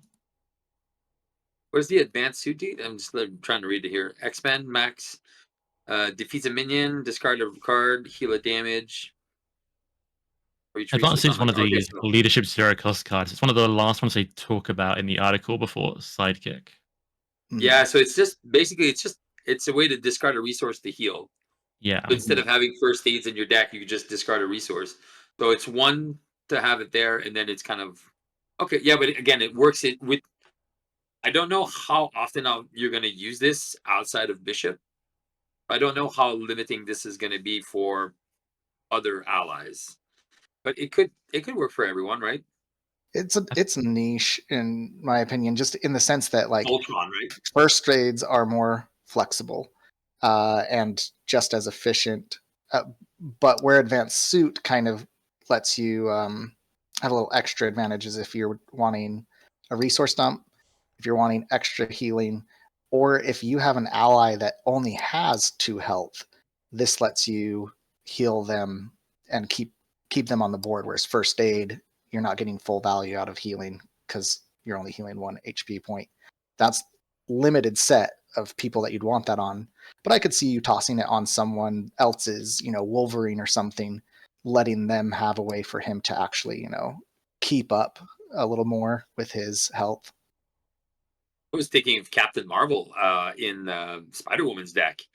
Like she just draws. You keep readying her, and then in the deck build with protection, you just have to play these 3-cost medical teams to keep healing her. But with this, the card she draws can just be the card she generates a heal with. So and still get the value, so she can never die. Yeah, But she I like would that. need like an honorary X-Force or X-Men. This is restricted to certain allies, but Oh, it you is true, right? It isn't. you Oh, yeah, it is. yeah, you can do that though. And there's a Cable ally that's coming in leadership in this pre-con who also draws you a card, but I mean it's a bit more harder to get the card draw. It has to defeat a side scheme, but you could do very similar things with him and just keep healing him. Yeah, That's where multiplayer comes in, right? I'll Yeah. put an honorary X-Men on your thing, and I'll do with this. And this is where the game becomes interesting when you do multiplayer and then go with different factions, and then you can explore all these different avenues. Because again, that's one of the big things I like to do is like just find ways to make decks interesting by combining stuff. Yeah, I think that'll be really fun. So I quite like Advanced Suit. Again, you're gonna have a plan for it. It's not something you're just gonna throw in a deck and hope it works. But I think he comes with allies that are good for it. I think the Cable one I mentioned, forecast card. I guess we're just gonna transition to fully talking about these. He's got Psionic X-Force, works with Cerebro. Response after he thwarts and defeats a side scheme, draw a card. But he's expensive. 2 thwarting, 3 health, 3 attack, with double consequential on the attack. So he's going to be really good. Me and Nelson were talking. We mentioned Red Skull, I think, would be really good for him. Yeah. But I'm curious what you guys think about the Cable leadership ally. Oh, I agree. I agree with you that. Oh, wow. Yeah, he's solid. Like I like where they're playing here with recently with those higher cost allies, where their value is definitely there, but you are making a commitment to it. In Cable, you could get a lot out of, and is a good target, I think, for Advanced Suit, especially where he can be flexible enough to either be doing the side scheme for that card draw, or an emergency. You can still be attacking that 3 attacks pretty beefy, but you can still heal him back, so you can keep going back to side schemes. He's definitely one that I would run in kind of a money hero. Someone like Captain Marvel would do really well to just like amplify that extra card draw that she already has. So I'm looking forward to Cable. Yeah. Plus, you have I can never remember the team cards.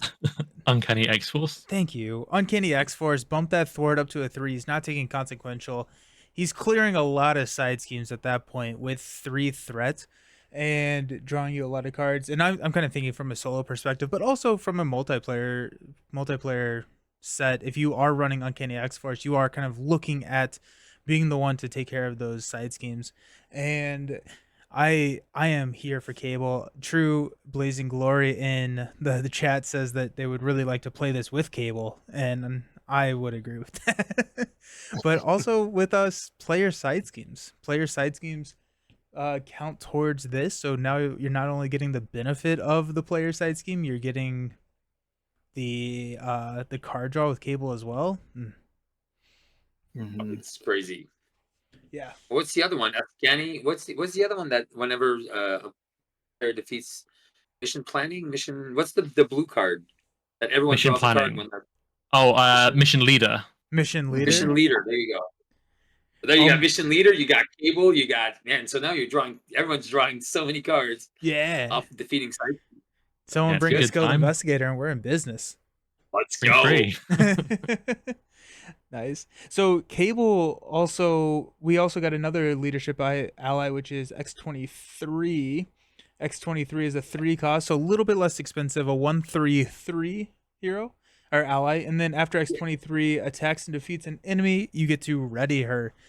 I am less hot on X23 than I am Cable. I think X23 is gonna get more playtime, but I just like Cable more. But X23 with that 3 attack, that's nothing to sneeze at. That's pretty good. For I leadership, am, there is yeah. not a lot of three damage allies. No. There's a few. So Yeah. this is really good. Yeah, Yeah. if you put X23 up against, Gentle, who we got in the Mutant Genesis wave, I think X23 kind of blows him away. I am the opposite of Nelson. We already talked about this a little bit before. I'm on Team X23 over Cable, but I do like both of them. But I just think boosting her stats, and when she defeats a minion, she readies up. You can combine that with the suit to heal her, keep readying, heal her, ready, heal her. You could potentially clear out a whole board. And if you're translating 1 hit point to 1 activation, if you boost her stats up to maybe like 5 attack, it's kind of like a 1 resource to 5 damage kind of ratio you can set up there. So I Right. am Easily. excited for that in multiplayer. Hmm. Oh my god. Yeah. And yeah, play with a guardian, give her overkill with one of the things. Give her Oh an energy yeah, spear. Energy spear, overkill with the weapon. Yes. Change. Oh, Yes. violence. X23 is gonna be violent. It's a multiplayer sandwich that's gonna be just like, let's go. She's gonna be better than Venom. Oh, maybe not better than. Yeah, maybe she's gonna be better than Venom. Because The Venom hero could or be the a ally? 5/5. The ally. Oh yeah, The ally Ben from 3M there, Spider. whatever. Yeah. Yeah, Yeah, from yeah, because SPDR's ally. mhm. But she blows it because she has infinite readies. Like, Yeah. that makes no sense. It's not even once per round. There's no limit. Anytime there's no limit on something, it's just too easy to just break it. Well, Yeah. and one of the things I really like with X23 is that she doesn't come with much of a tempo loss. If you get her early and you're looking to build her for Voltron or whatever, you can drop her, deal 6 damage likely. Set up where she can take out a minion, and then you can still let her sit. She has that extra HP. She can sit until you've got your other Voltron upgrades and things. So she is hardly a tempo hit by any means, even putting her in, kind of when you're not ready to start building. yeah. I mean, free cost ally, 3 hit points, 3 attack. That's 9 damage. Even if you don't do anything fancy with her, that's really good. That's Yeah. that It's would so- make a lot of my decks anyway. Yeah. Yeah. I Okay. feel We like haven't I go feel on. like she's gonna become a niche card in any leadership deck. Like, she doesn't even have a restriction. That's what's broken. There's no restriction on her. Like, come on.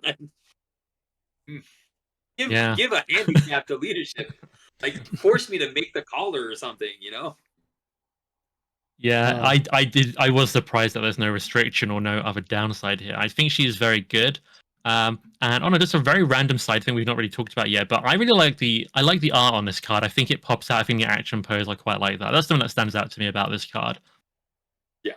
Oh, the art is beautiful. They've been getting better. They're a far cry from the Gamora condition room. Yeah. We don't talk about that. Yeah. well, I always love in the art when they find really good cases to have it break frame, and this is one of those where you get her claws just like breaking up. But Yeah. as kind of a point too, just like as a comparison between her and Cable, while she's not locked, she doesn't like trait locked in any way. She doesn't have super great traits to key off like X-Force. Like there's some things you can do with X-Force, but not tons. They are pretty limited. Whereas with Cable, you do have Psionic, so anyone who's running Power of the Mind has that additional value that you can discount him. So he'll fit very well in with those other Psionic allies. Mm. There's only Caliban and I think Pete Wisdom. Is Pete Wisdom a psionic? Yeah. Well, And then and then Psylocke. Professor X. X. Yeah. It's Psylocke. But Psylocke is but Psylocke is in aggression. Are we talking Well, about leadership, just leadership, or just all over? I think Mirage in leadership has Sonic. Mm. and Yeah, Phantom X Mirage. does as well. And Yes. X as well, yeah. So like you can do a full Psionic roster if you And were leaning into it. we haven't got to him yet, but that Legion basic ally has Sonic as well, so you have another tool there. So it's gonna be pretty fun. Mhm. Where is the Legion basic ally? He's somewhere in the In- article. I think he's just beneath X23, but above Advanced Suit and that. There's a couple of basic cards there. Mhm. Oh, I have to go. Yeah, I'm still looking through the articles. Let's no, let's Yeah. talk about Legion. Let's talk about Legion now that you brought it up. Legion is, you know what, villain? You talk about him, and I'm gonna figure out how to put him on the screen. Okay, so that sounds like a fair deal. I'll go slow. I'll stall it out for you. No, Legion is the ally with the funkiest hair in the game. He's a free cost, 3 hit points, 1 attack, 1 fort. You know, his stats seem low for the cost in that, but he's got this really cool response where you discard from the top of your deck and you get 1 of 3 effects. Or if you get a wild, nothing happens. So he actually dislikes wilds, which I think is a really fun, type of design. You can look at the Adam Warlock ally. Wilds are normally better, but for him, he doesn't like them. But energy gives him 2 extra damage, and I shouldn't say extra. It's kind of separate to the attack. You can put it in a different place. 2 threat removed from a scheme for a mental resource, and then for a physical, he heals 2. So characters that can manipulate the top of the deck, Magic, can put these in. Can specifically set up what they want. But I think even in a normal deck, I think he's still pretty good. I think even if you upgrade his health, you're probably going to hit a physical before he's defeated, so you're going to get some more use. I think he's a really cool ally, and I should mention X-Men trait, so training upgrades, psionic, as we mentioned, so, will enable Cerebro and, work with Power of Mind. So I think this is a cool ally. I really like this guy. I think he's going to make quite a few of my decks.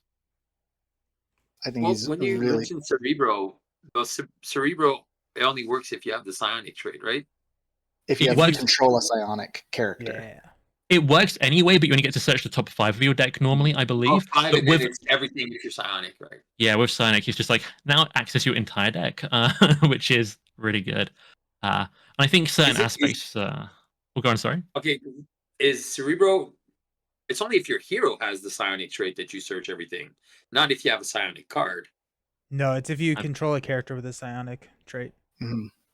Oh, really? Yeah. Oh man. Okay, I have to reread Cerebro. I don't really use it. I'm not big on allies, so I was like, That's interesting. It's I love allies. yeah. So one of the things I love about Legion is just kind of how he, in a way, parallels the Adam Warlock ally, which is one of my favorite leadership allies. And so, like, I think running just those two, like, you could put just those two out, let Legion do his thing, and see what you get, even if you don't know the top of your deck. Just see what you get, and then use Adam Warlock, which you can manipulate a little better. You have essentially 5 threat, 5 damage, split it up however. All of that is non-attack, non-thwart. So you're skipping past retaliate, you're ignoring your stuns and confuses. Like, these types of allies are so flexible, and I absolutely love them. If Yeah. just a little side note, I'm just gonna do a little self promotion. Did you see the domino deck that I put I made it. I put it on CDB. It was pretty crazy. It's Adam Warlock jackpot abuse, Oh yeah. Mm, where basically you're just recurring jackpot with you're just using Adam Warlock as the last card, discarding it, bringing it back to hand, and then just doing everything with Adam Warlock twice. So you get all 3 effects. If you haven't checked it out, I know that's one of the ones I was really proud of and put it on CDB, so you could check out that deck. I didn't write anything special about it, but it's pretty exciting. I showcased it in one of the videos that I made, but it was just so fun. It's a cool loop, and that's essentially where you'd have to key in if you wanted to take advantage of Legion in Domino, just because she has so many wilds. You're not wanting to leave Legion up to chance if you're going to include her. But with the jackpot manipulation, you could still be triggering all of his stuff. It just takes a little more work than Adam Warlock, just because you can't rely on just doing whatever. But still, again, really fun stuff. Yeah. Yeah, I think speaking of Domino, we've got that Domino leadership ally now, and that will go well with Legion if you have them both on the board, because you can swap a card in your hand with her. She can put, the resource you want there. Maybe even run the Domino leadership ally in Bishop, so you can put stored energy. I mean, maybe you want to spend it, but he could definitely get, the physical and energy bonus with that. So pretty fun. I'm really excited to use them. Something just random, kind of, in terms of basic X-Men allies we've got, apart from Professor X, and even with Professor X, but generally you get a benefit for being an X-Men or mutant trait for those. But I think this is the first one really that, anyone can reasonably play and get the full benefit. So I think that's nice. I like to run a lot of Star-Lord decks, so being able to get another X-Men for him with no downside is exciting to me. Yeah. It's exciting. Okay, so we have one more basic ally that got previewed for Bishop. Before we get to talk about, I think the card that I know Villain's super excited about, and I think probably everyone else is really interested to talk about. But let's talk about Marrow, which I'm gonna pull it up. Does 2 damage, I believe. And Steve, tell us about Marrow as I pull her up. Marrow is a very, very unique X-Men. So basically, all her mutant power is her bones stick out, and then she uses her bones as knives. So very, very dark character. I did enjoy her. She has a very cool backstory. She was traumatized as a kid. Everyone was picking on her because she looked like she looks really freaky, right? With the bones sticking out of everywhere. So yeah, so she has 1 thwart, 2 attack, two. It's a 2 for 2.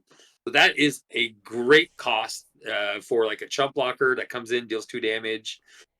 For what she is very nice. And so she comes in, she costs 2, and then you can only play her if you're X-Force or X-Men, and the response, and after she enters play, deals 2 damage to an enemy. That's free 2 damage. So that's comes in 4 damage, 2 for 4 damage, and a block. That's a super strong ally. You can't go wrong. And the fact that you can recur it, Yep. With the what's it called there? The response there, the rapid response, and then comes in, does 2 damage, and blocks again. Just like, yeah, let's go. So I really like her for that. I think her backstory is really nice, and the way they presented the card, I think it's a good fit because she's very powerful. So it's well represented on the card.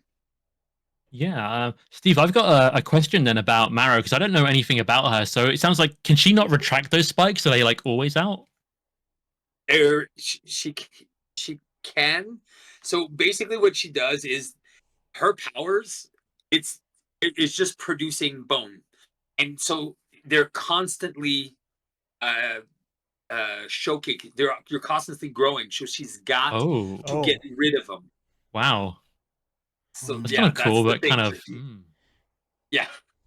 Her whole thing is, I gotta get rid of this, or else she become. I think there was a couple of comic books where she kind of just let herself go, and she would just die if she doesn't get it, like let it go. Like if she doesn't pull them out, she just dies. So she's got to get rid of them. Well, yeah, that's kind of cool. Something. It's kind of it's kind of weird, but yeah, I kind of like it as a kind of a flaw, I guess, of the power. But yeah, I agree with everything. There was a nice 2010, I think she was there. I think is it Michael Bendis who was drawing her or had a story? She had some really cool story arcs. So that were not super centered around her, but she was very involved. Like I said, I kind of skipped X-Men after Age of Apocalypse. I followed X-Men all the way to Onslaught, and then after that, I kind of took a break because I didn't like the art direction after that. So I was like, okay, I'm done. But yeah, but Mara was there in those times, and she was a very cool character. She was kind of like a secluded, but still fun. Like she was a mysterious character at first, and then when you get to know her, you kind of like her. So he's like, oh yeah, you're gonna root for that girl. So they really, the story on Marrow is very cool. So definitely recommend checking out some of the story arcs if you can. Yeah, that sounds really cool. I need to get into reading more comics, and I was like, I just saw her, and I was like, who is she? But now I am genuinely really intrigued. Yeah, what do you rest of you guys think about Marrow? She's really good. I mean, just they make the call Marrow feels really solid, and I can see why they put her in the Bishop deck. I'm wondering if we're gonna get like a reprint of Make the Call for Bishop, kind of with that X-Men art that we've seen some of the other cards, because it just feels like such a perfect card for his kit, where it, Yeah. you know, it gives us another iteration of an ally in our discard pile. And if he's not, if there's not a copy of Make the Call in that kit, it's one of the first cards I'm putting into the precon, or subbing into the precon, because pulling her out 4 damage block, it's hard to argue with that type of efficiency. Yeah, she reminds me a lot, I think, of the Angel basic ally, from the X-Men. And if you use him to attack twice, then block, is exactly the same damage output to cost, if you have the discount on him from being a mutant or X-Men. But her tempo, because it's the response, she can, do 2 damage, 2 damage, just so good. And like you can split it up, it's so just really, really good. So I think Mara goes in kind of like almost every X-Force character's deck. And if you're not worrying about the trait stuff in X-Men, maybe just there as well. I think she's very good. Yeah. True says that comics are so interesting. I was here hoping that we get an X-23 and Angel team up card, since Lara dated a time displaced Warren for years in the comic books. Dude, trying to find or follow the like timelines of some of these characters is like, you need a PhD. Too. Yeah. Yeah. She was banging him. She was with him. She's then with him. I'm just confused. Okay, let's talk about Sidekick, because I feel like this is one of the most interesting cards previewed in the article. Villain, I know you were hype on this card. Tell me about Sidekick.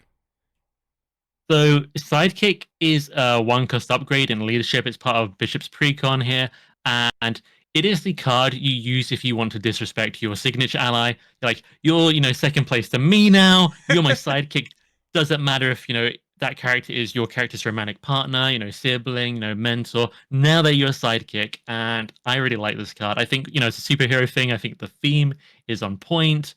At a base level, it's kind of like reinforced suit, get +2 hit points, but you can only put it on your signature ally, and then it becomes your sidekick, which interacts with another event we're going to look at, pretty soon, I imagine. It has a response after you make a basic recovery, heal 2 damage from this ally. So it's adding a lot of value to your basic recovery. Hitting 2 damage from an ally, especially, if you've picked out a good signature ally to, build this into a deck around.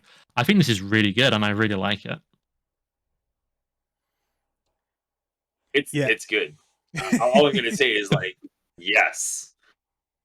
Right away, like it can go in so many decks, and you're just like thinking of like, where are the cool signature allies that you want to abuse or you want to keep on the board, right? Like Vivian in the Android Vivian there, in Vision's deck, and like, who are we thinking about? Ooh, Valkyrie's ally. I think X-23 stands out. Yeah, X-23 stands Badger. out. Captain Marvel from Spider-Woman stands out. A lot of people commented on the video. I've seen a lot of discussion in Discord about Venom from Spider. Like, I disagree with that one as my hot take. Oh, really? You don't like the 5/5 forever? So interestingly, the sidekick, I think if you can get it set up, it's really good. I think the weakness with sidekick is if you get it at the wrong time. If you find sidekick first and don't have your signature ally, it's a max 1 per deck.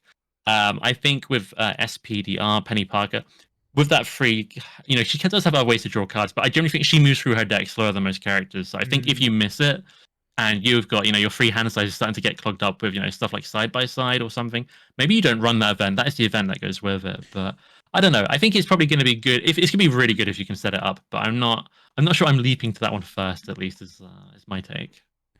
Yeah, That's the thing. I would run this only if I'm running against Zola, because your signature ally is right there where you know where he is. Oh, that's interesting. That's fun.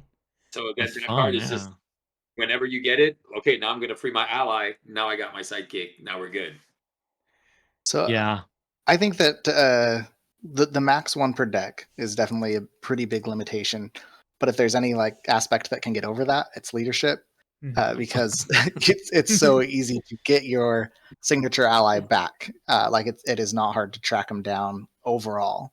And so I think that limitation is a good one and kind of easy to work around. But I do think there are a lot of fun allies. So something I was just pondering, and maybe you guys can chime in if you know, it just says attached to an identity specific ally you control. So can you make the call someone else's identity specific ally and sidekick them? That is how it reads to me. I'm really excited for that. Yeah. That'll be that's like even like just like grabbing it from someone else and being like, okay, no, your best friend is my Mine. sidekick now. Captain Marvel is my best friend now. Exactly. I sure hope you didn't build the Voltron around her, because no, but I think it's a really fun thing, and it's one of the coolest parts about leadership is how many archetypes they have that are all totally viable, and this is just adds to it. It leans into more of that Voltron build that already existed, but at the same time kind of narrows it down and targets a specific thing. So I'd love it. I think it's a really fun deck building hook. Yeah. I think maybe a blue card that might pop out in maybe in some of the kits is search your deck for your signature ally. If they're leaning on this type of cards and this type of effect, we've seen it with Call for Aid, right? So like discard until you find an Avenger ally. So we haven't seen anything quite like this. I think the closest is to me, my X-Men is the next one, Mutant Protectors and Protection. But in leadership, you don't have anything that says go and find your guy, go and find an ally. So I think that's definitely an avenue that FFG has to really enhance this whole mechanics that they're trying to push. Yeah.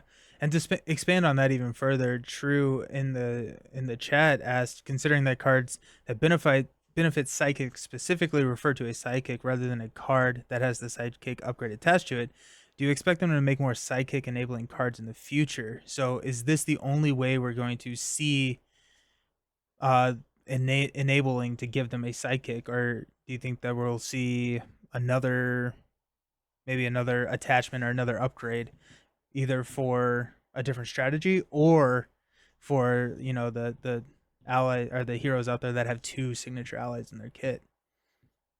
Basic. They're gonna probably make power of basic, like a basic card, like honorary sidekick. Why not? It's so easy. It's like it writes itself. Attach ally gets +1 hit points and is now your sidekick. It's such an easy out that they could make. Yeah, that's interesting. Yeah, I think giving the sidekick something, something about it to other aspects would be really fun, because everyone has that signature ally, so you never know. Yeah. Well, not everyone. Well, yeah, okay. There's Hulk and sad. Groot, and yeah, there's a few. There's quite a few. Basic Peter sidekick, here we come. I love it. That would be something else. That'd be really cool. So we did get a card that talks about the psychic ally that's called Side by Side. It's a hero action. You ready your sidekick as the cost of the card. Then you ready your hero and you choose to either heal 1 damage from both characters, or both characters get +1 for it and attack until the end of the phase. What are our thoughts on Side by Side? I like the idea. I asked the question. I'm going to answer the question. So, sorry. I like the idea of the card, but I think it's going to be a little challenging to set up, because you have to have in order signature ally hit the table, play sidekick on that ally, then play Side by Side. Now, once it's set up, it's really epic and fun, but it's like it feels like a lot to build towards in order to start hitting this, not inexpensive card at 2. But Side by Side thoughts. So this is where I lean into these card ideas that I already had, because if they're making this an archetype, there's already planning for sure to make cards to make this work. Because it would be very foolish to give a 2-cost card that has a ready effect, that gets to heal, that gets to plus bonus, and not have anything else to go with it. Because right now you're focusing everything on one card. So right now, with the card pool and with what we know, this card is not even going to get played. Or it's going to be 1 in the deck, or maybe 2. If you have nothing better to do, if you're leaning on electric energies, because then again, you're hoping for that.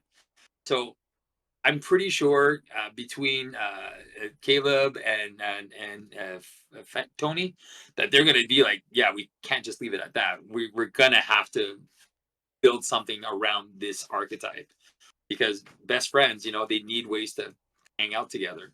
So again, I'm pretty sure this is still early.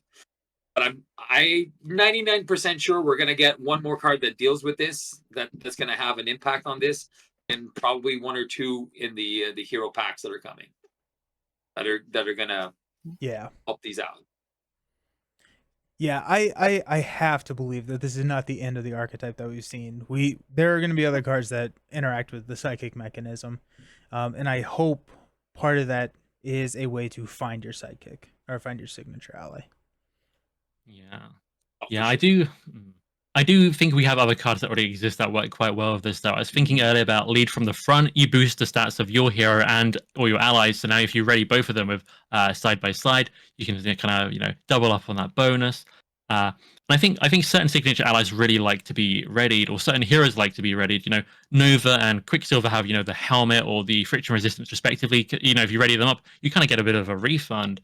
And then, or the same is kind of true of the Captain Marvel ally in Spider Woman's kit that we talked about. Characters that draw you cards or generate resources somehow. There are a few really cool signature allies that I think really like side by side, and I think you can run sidekick without side by side. But I do really like the idea of leaning into side by side. Personally, I think it looks really fun.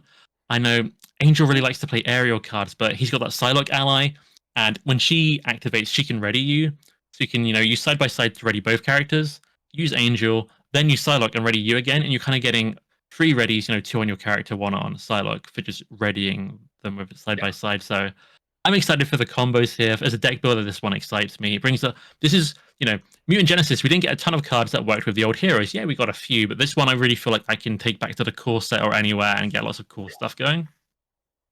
Yeah, I definitely agree Yeah, with I that. think Nelson, you started a series. I did that too. New cards, old heroes. Oh yeah, old think you heroes, new started- tricks. Yeah. Yeah. We call it something different. Yeah, but I did that too. I was like, yeah, let's do it. Nice. I think that's what I look for the most in hero packs is what's going to when I'm looking for value. Like, okay, this card, these cards boost my whole collection, not just this pack or this tribe. But I think for side by side, this is one where the design of it, I think, seems very influenced by the kit it's coming with, because Bishop is such a great use case, having the ability to tutor one, to be able to grab out one of his signature allies. And so He's got 2. yeah, he's got 2 and the ability to grab them out of discard. So it's much easier for him to grab this. So I can definitely see sidekick side by side working really well in his kit. Don't forget Domino, who's got 3 signature allies. Right. And so Domino has the 2 signature allies as well, and then a posse. It's White Diamond Fox Dad. feels like a third one. Yeah, exactly. Oh yeah, it's true. Yeah, sorry. Yeah, okay, so she got the 2 plus. Yeah, okay. But it's that same kind of scenario where it's like almost this design applies everywhere, but you can see how it's just kind of the perfect case for it is almost the deck that it came in. Similar with Domino and White Fox and Digging Deep. Those cards are great. You can find such good use for them throughout the kit, but then you're like, okay, I'm borrowing her signature cards to do that. So yeah, this is one where I see it fit in so well with Bishop that I wouldn't be surprised to just have Bishop's deck only contain these 2 cards as the support for sidekicks. Yeah. Yeah, I think Bishop as well wants to use that recovery because he wants to take damage. So that's kind of another kind of synergy with it. So I agree 100%. Definitely. Alrighty, the last hero that we have to talk about today is Magik and Astrodar. That is, you are leading us. So tell us about Magik. So there may have been a misunderstanding. I have just simply prepared some magic tricks. I actually, let's 100% do that. I'm here for that. So Magik, speaking of earlier, Steve, you were mentioning just kind of how dark a lot of this stuff is. Magik has a bit of a dark background, and so she's had a rough life. So just I'm going to run through because I didn't know who Magik was before she was announced for this.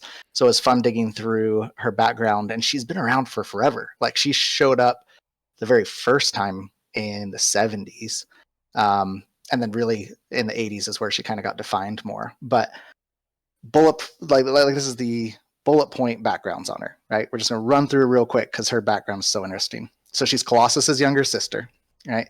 When she was 7, she was abducted by an evil sorcerer named Blasco, who controlled Limbo. She spent 7 years in Limbo. She learned magic from an alternate universe Storm. She learned combat training from an alternate universe Kitty Pryde. Her and Kitty Pryde tried to kill Belasco, failed. So then she spent a couple years learning the dark arts from Belasco. Ended up having to kill Kitty Pryde, her mentor. Ended up having to kill Storm, her other mentor. All the while, over the course of this bit, she's had 3 pieces of her soul stolen from her to make these bloodstones. Because Belasco's whole thing was he's trying to summon the Elder Gods, as one does. And so after that, exactly. Let's see. Then she creates her soul sword from her own life essence. She uses that to defeat Belasco. Just defeat. He runs away and survives, which is important. She becomes the leader of Limbo, goes back and joins up with the X-Men, which, by the way, her 7 years in Limbo was actually only a few seconds back in the regular timeline. So she aged 7 years in a few seconds. She ends up in these constant battles to control Limbo, sacrifices herself to save Earth from the demons in Limbo. She gets reborn as the 7-year-old girl that was kidnapped. That girl dies from a virus briefly after. Belasco, who survived, he uses those pieces of her soul that he stole to resurrect her, but turns out, since he didn't have her whole soul, he actually just brings back this soulless demon that had been essentially, it's called Dark Child. That's her inner demon that's been kind of coming out. So this soulless demon essentially takes over Limbo, joins in with the X-Men a bit, steals some soul from Pixie, and eventually gets her soul sword back, becomes human again, and that's kind of where she takes off. And based on the art that they're using here, that is kind of where she's at when this in the storyline that they were probably pulling from this. So just this crazy thing of just being kidnapped, parts of her soul are missing, she's died, resurrected, died again, resurrected. Like, she's just crazy background, but she's constantly fighting this like inner darkness and stuff. And through all of that, I didn't even mention what her mutant power was, which is her mutant power is that she can summon stepping discs, which are these portals that let her travel through time and space, and they pass through Limbo, which is kind of where she gets it. But yeah, so that's kind of her background. In terms of the game, she is a Mystic X-Men hero, and she's going to be playing with her top card revealed. And then her kit is allowing her to manipulate that card, gaining buffs based on what card is there, and lets you play that card at a discount. So she's going to have a lot of really interesting things. So before we dive into like cards or anything, is there anything you guys... I didn't know anything about Magic, so is there anything I missed that you may have known? She was in a terrible movie.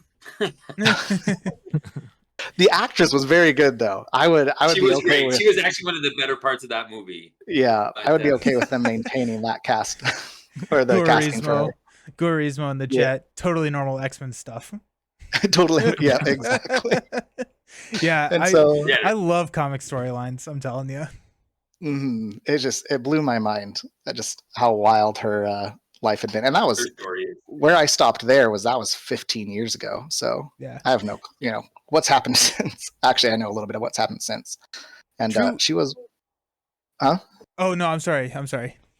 Oh, go for it. I was saying True Blazing Glory in the chat says she's also the Sorcerer Supreme of Limbo. Yeah. Yep. And so she was considered for Sorcerer Supreme in our world at one point, if I remember right.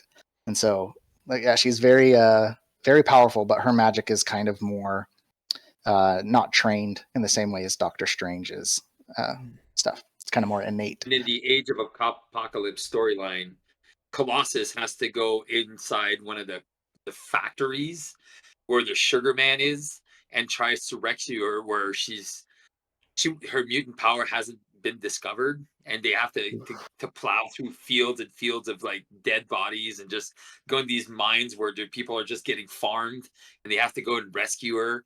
And then it's Gen X, like the next generation of mutants. So, and in the story, to save her, he loses Colossus loses his entire team. Like it just Oh, ends up stepping on Kitty Pryde, destroy. Man, it is a very twisted, dark story, Yikes. and Colossus goes insane man. in that story. Hmm. It's really good. Definitely check it out. I'm learning a lot about Marvel Comics that I didn't know before. Yeah. It's just. Oh, I was gonna say it's wild. I'm the same way. I'm just like learning so much about where they're at and things. I'm amazed that was just like the bullet points, because that's like a lot of crazy stuff going on. I realized we didn't talk about Bishop's backstory. All I know is he's like a time traveler with a rifle, but he's not Cable. But yeah, Magik sounds really, really interesting, and I hope she has a good time, a better time in Marvel Champions. I know that she will be the Sorcerer Supreme on my table. So. Oh yeah, that's foreshadowing. Exactly. No, I think that she'll be having a good time. So diving into her cards themselves. So her alter ego, it's Ilyana Rasputin. So 3 rec, 6 hand size, 10 hit points, leftover noodles, all pretty regular stuff for alter ego. And then she has an interrupt ability that only triggers when she's flipping into hero form, which lets her grab a spell from your discard and put it on top of your deck, which will matter because if you look at her hero side, you play with that top card of your deck face up, and then once per phase, you can actually play that card as if it was in your hand at a discount of 1. So you'll be able to grab spells, put it up there. You'll either be able to use that actual card, play it, or manipulate it or use it for other benefits that we'll see later. So already there's lots of like really good hooks there because we do have some aspect spells that are in there, like in the pool.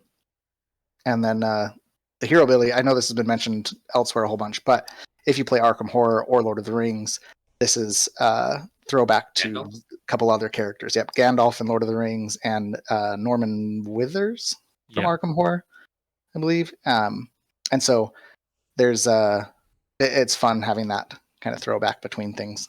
But yeah, Recycling. yeah. Well, the funny thing is like it's recycling, right? And we've seen this in other cards, cards like Sneak Attack and stuff. But it's fun to kind of see how the different mechanisms of the games, when you translate those abilities, how different they are. Because based on just what I've seen, I think that this ability in Marvel Champions is the most powerful version of it. Oh, I think it gives her just like so much more that she can do than you would have in the other games as well. Not that there aren't great abilities in those games as well, but here there's a lot of flexibility. So in terms of manipulating that, she does have Limbo. This is a support that lets you swap a card from your hand to the top of your deck, so you get a little throwback to Domino there. But the cooler part is that it also has a response. So when the villain phase starts, you can actually trigger it and swap your card at that point. So you just refreshed your hand. You can swap the top card to either put an important resource up there, like a resource icon, or to put like a defense event or something like that you'll be able to play at a discount during the villain phase. Then she has 3 upgrades that are all unique, and they all do essentially have the same concept. Give her a basic ability and then boost a stat based on what resource icon's on the top of her deck. So her crown gives her steady and boosts her thwart if there's a mental or wild. Her armor gives her retaliate 1 and then boosts her defense if there is an energy or wild. And then her soul sword gives her basic attacks piercing and then boosts her attack if you have physical or wild on top of the deck. So Valkyrie's super jealous that Yeah. she has a sword that pierces, and her spear can't pierce. So, yeah, never understood that. But at least here we get the piercing. That is a very pointy sword. I want piercing out of it. But yeah, so she has all these stat boosts that kind of are variable, but also have these baseline abilities. And then I'm just going to kind of push through her kit a little more because, surprisingly enough, we actually only have half of her kit that we know about. And so it's just kind of wild to see as many cards as we know, because so many of them are unique or one-ofs, that we still have so much of her kit that we don't know about. But we talked about her mutant power being those stepping discs. That's one of the events we know she has. So it's a superpower that will ready her and then let you grab a magic card from your discard pile. So this is kind of reminiscent of Quantum Magic from Adam Warlock. He had that same kind of thing that he can use an ability to pull cards from your discard. And then she has Scrying, which is a spell. So this is one of those spells you can grab off the top when you're flipping up. This lets you look at 3 cards on top of your deck, draw 1 card, discard 1, and put 1 back on top of your deck. So there's that deck manipulation. And then finally, we know that she has Colossus as her signature ally. So this is another one, throws back to Adam Warlock, kind of similar to Pip the Troll. Yes. This is one where when you're getting attacked, his Colossus's interrupt ability lets you play him from hand, make him the defender, and you don't exhaust him. So he jumps in, blocks the attack because he has toughness, and then you can still be using him next turn. So I kind of just barreled through all of her cards right there so we can jump back and discuss things. But we still have 8 cards of hers that we don't know. So there's 3 unique titles. So there's 8 cards shared between those 3 unique titles we don't know and Stepping Disc, I think. I think there's got to be like at least 2 copies of Stepping Disc and 2 copies of Scrying. So there's 1 Scrying?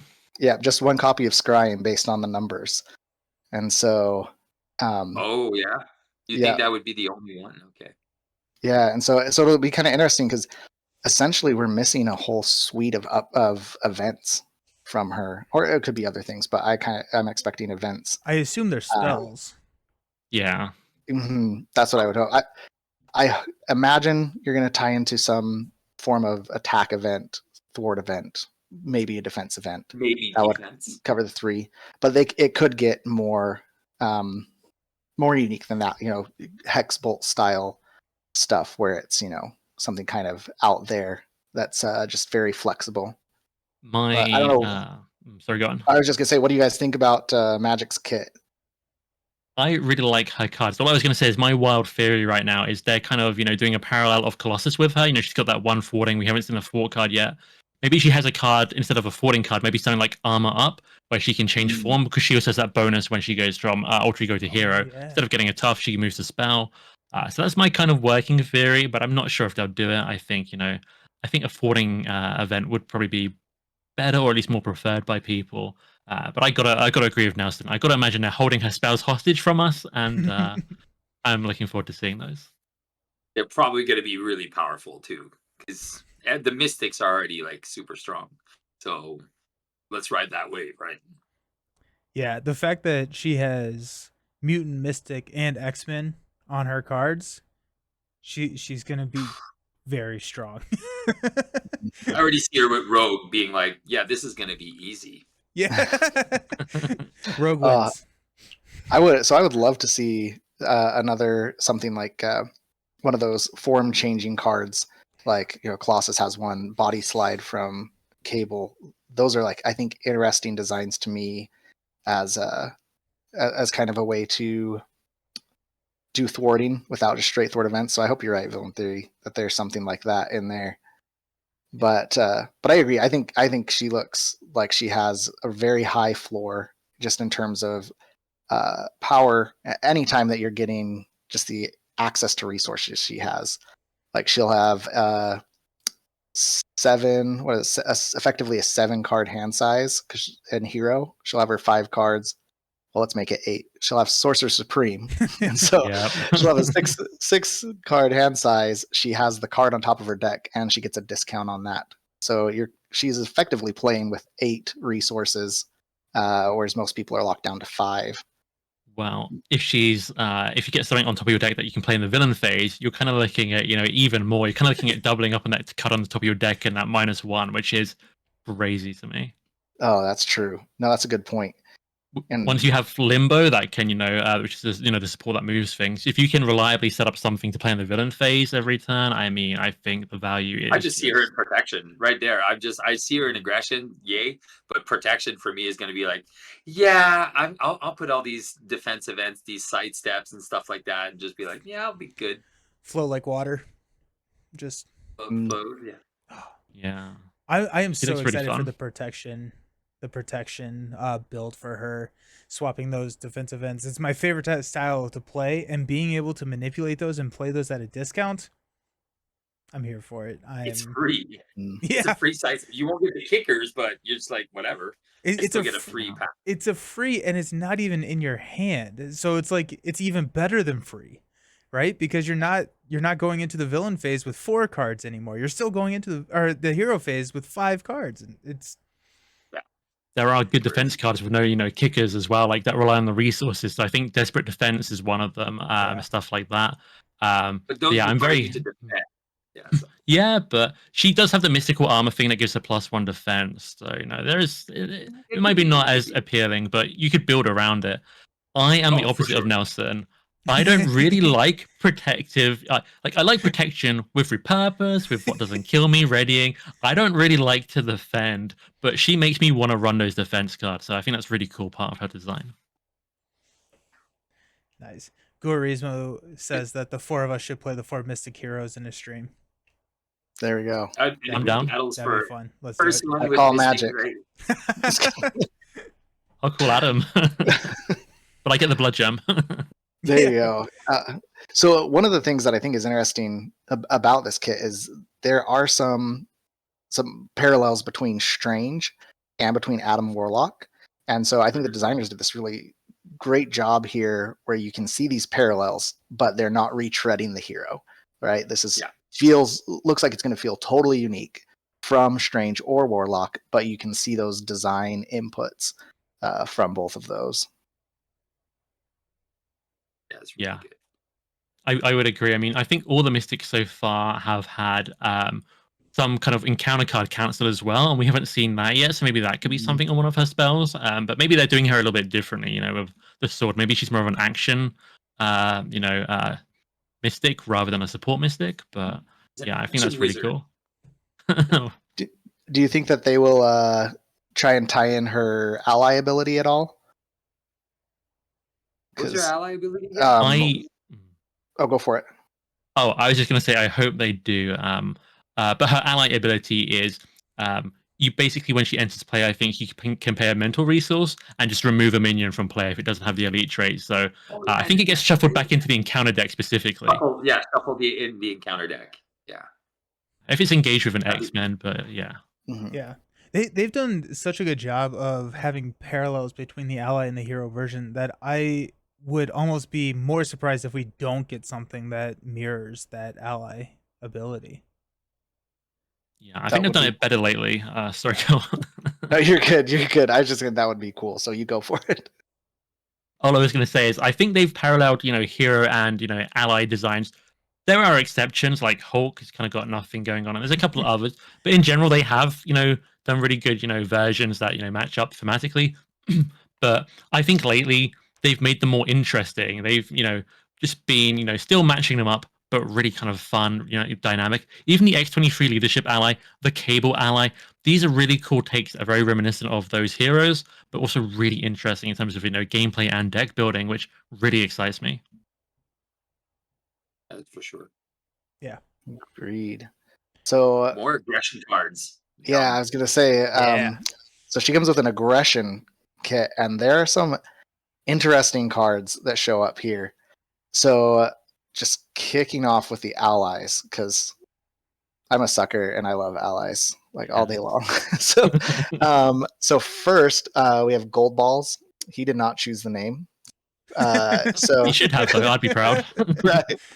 So he's a 3-cost ally with 3 health, 1 thwart, 1 attack. But his attack ability is that when he attacks, you discard up to 3 cards from the top of your deck, and he gets plus X attack from that. Plus X ATK for this attack, where X is the number of cards you choose to discard. So there's already some great hooks there of characters or cards that are looking for discard. So your White Fox and Digging Deep, those are already something that tie directly into that.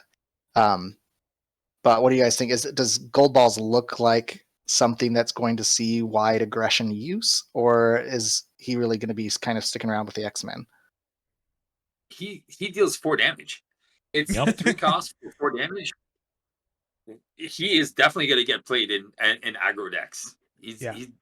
You're filtering to your deck, and you're just, it doesn't matter, because if you're doing a rush strategy, he fits in, and he's a blocker on he can deal 8 damage and then block.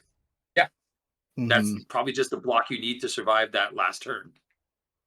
Yeah, I 100% agree. You know, as someone who makes a lot of decks, I think Gold Balls is going to join that elite category in aggression with Sunfire and Psylocke, who are also X-Men, coincidentally. Uh, he is just such incredibly good value. You know, discarding from your deck does mean, oh, maybe you missed something essential, but 4 damage every activation, baseline, put attack training on him, and that's 5 damage, 5 hit points, 25 damage. You know, it take a few turns to get, but, you know, he just looks so good. It's hard to imagine a deck I couldn't put him in, you know, theoretically. I'm in the same boat, and I mean, this is almost hypocritical to say, or like, you know, taboo, but he looks better than Wolverine to me. He fits that same space, big hitter. He doesn't have the healing, but his Or the tempo piercing. is so much Or the higher. piercing. The piercing is what saves Wolverine for me. That's what. But put these two side by side, toss in boot camp, and these allies are just hitting hard. Yeah. Game time. It's just Yeah. He's a Voltron ally right there. Game times, boom, boom, boom. hmm Yeah. You might be able to do it. So yeah, I think super awesome. The other ally that we have, I think, is going to be a little more niche, but we have Tempest, so a 2-cost ally, which is always great. 2 cost, 2 health, X-Men locked, so you have to be an X-Men to play the trait, or a trait to play it. 1 thwart, 1 attack. But her interrupt ability is that when the villain would scheme, discard Tempest, cancel activation, and deal yourself a face down encounter card. So you're essentially trading that scheme activation for hopefully something you like better. But what do you guys think? So before we get Okay, I'll into let it, you go. True Blazing Glorious says, I very much disagree with what Villain has to think on this. So I want to hear what Villain has to think on this card. Ooh. So, in my review/reaction, you know, to the article, I had some very choice words to say on Tempest, which was something along the lines of "she sucks," but I do walk that back a bit. I think she has some good use cases. I think, you know, as Astrodar says, just being a 2-cost ally is good. I don't really like what her ability. I like parts of her ability. I just think it's very expensive. You know, I think having to deal yourself a face down encounter card. We can look at the startled basic ally that is kind of, you know, not well regarded. You know, I do think being able to, you know, save the game from, you know, one really bad timed advance is good. It works on Star Wars enemies, but I can't help feel like they've held aggression to ransom a bit. They're kind of like, you're vulnerable to losing to the scheme, but we're going to make the price, you know, really high to stop it. So I don't like her, but a 2-cost ally that triggers Utopia, I mean, she is going to make decks, definitely. My thoughts are the same. She's a standby ally. You're not going to use her unless you need her, and unless you need to flip down because you're going into this, like, you know what, I'm going to risk it for the biscuit. I'm going to flip down this turn. I know I'm winning next turn. The villain is not going to scheme. I'll get an extra encounter card. She's going to be like, okay, I look at the villain's deck discard pile. I see 1 advance go by. There's only 1 more activation he can have. I'm going to risk it, and then I know I'm going to survive. That's how I would see it for that. Like, okay, I'm canceling your activation. Yeah, I'll get double encounter card, but anything except from a side scheme, an advance, I'm good. Then I'm going to risk that. Those are good odds. Yeah. The more I think about Tempest, the less I like her. But 2-cost allies are good. But I think it was actually in the recording that Villain Theory and I did for the Shadow of the Cast episode talking about this, where there are a lot of 2-cost red allies already. So we're not really hurting, or we're not really lacking that in the aggression aspect. And I don't. Do you think that she gets played ever outside of a solo game?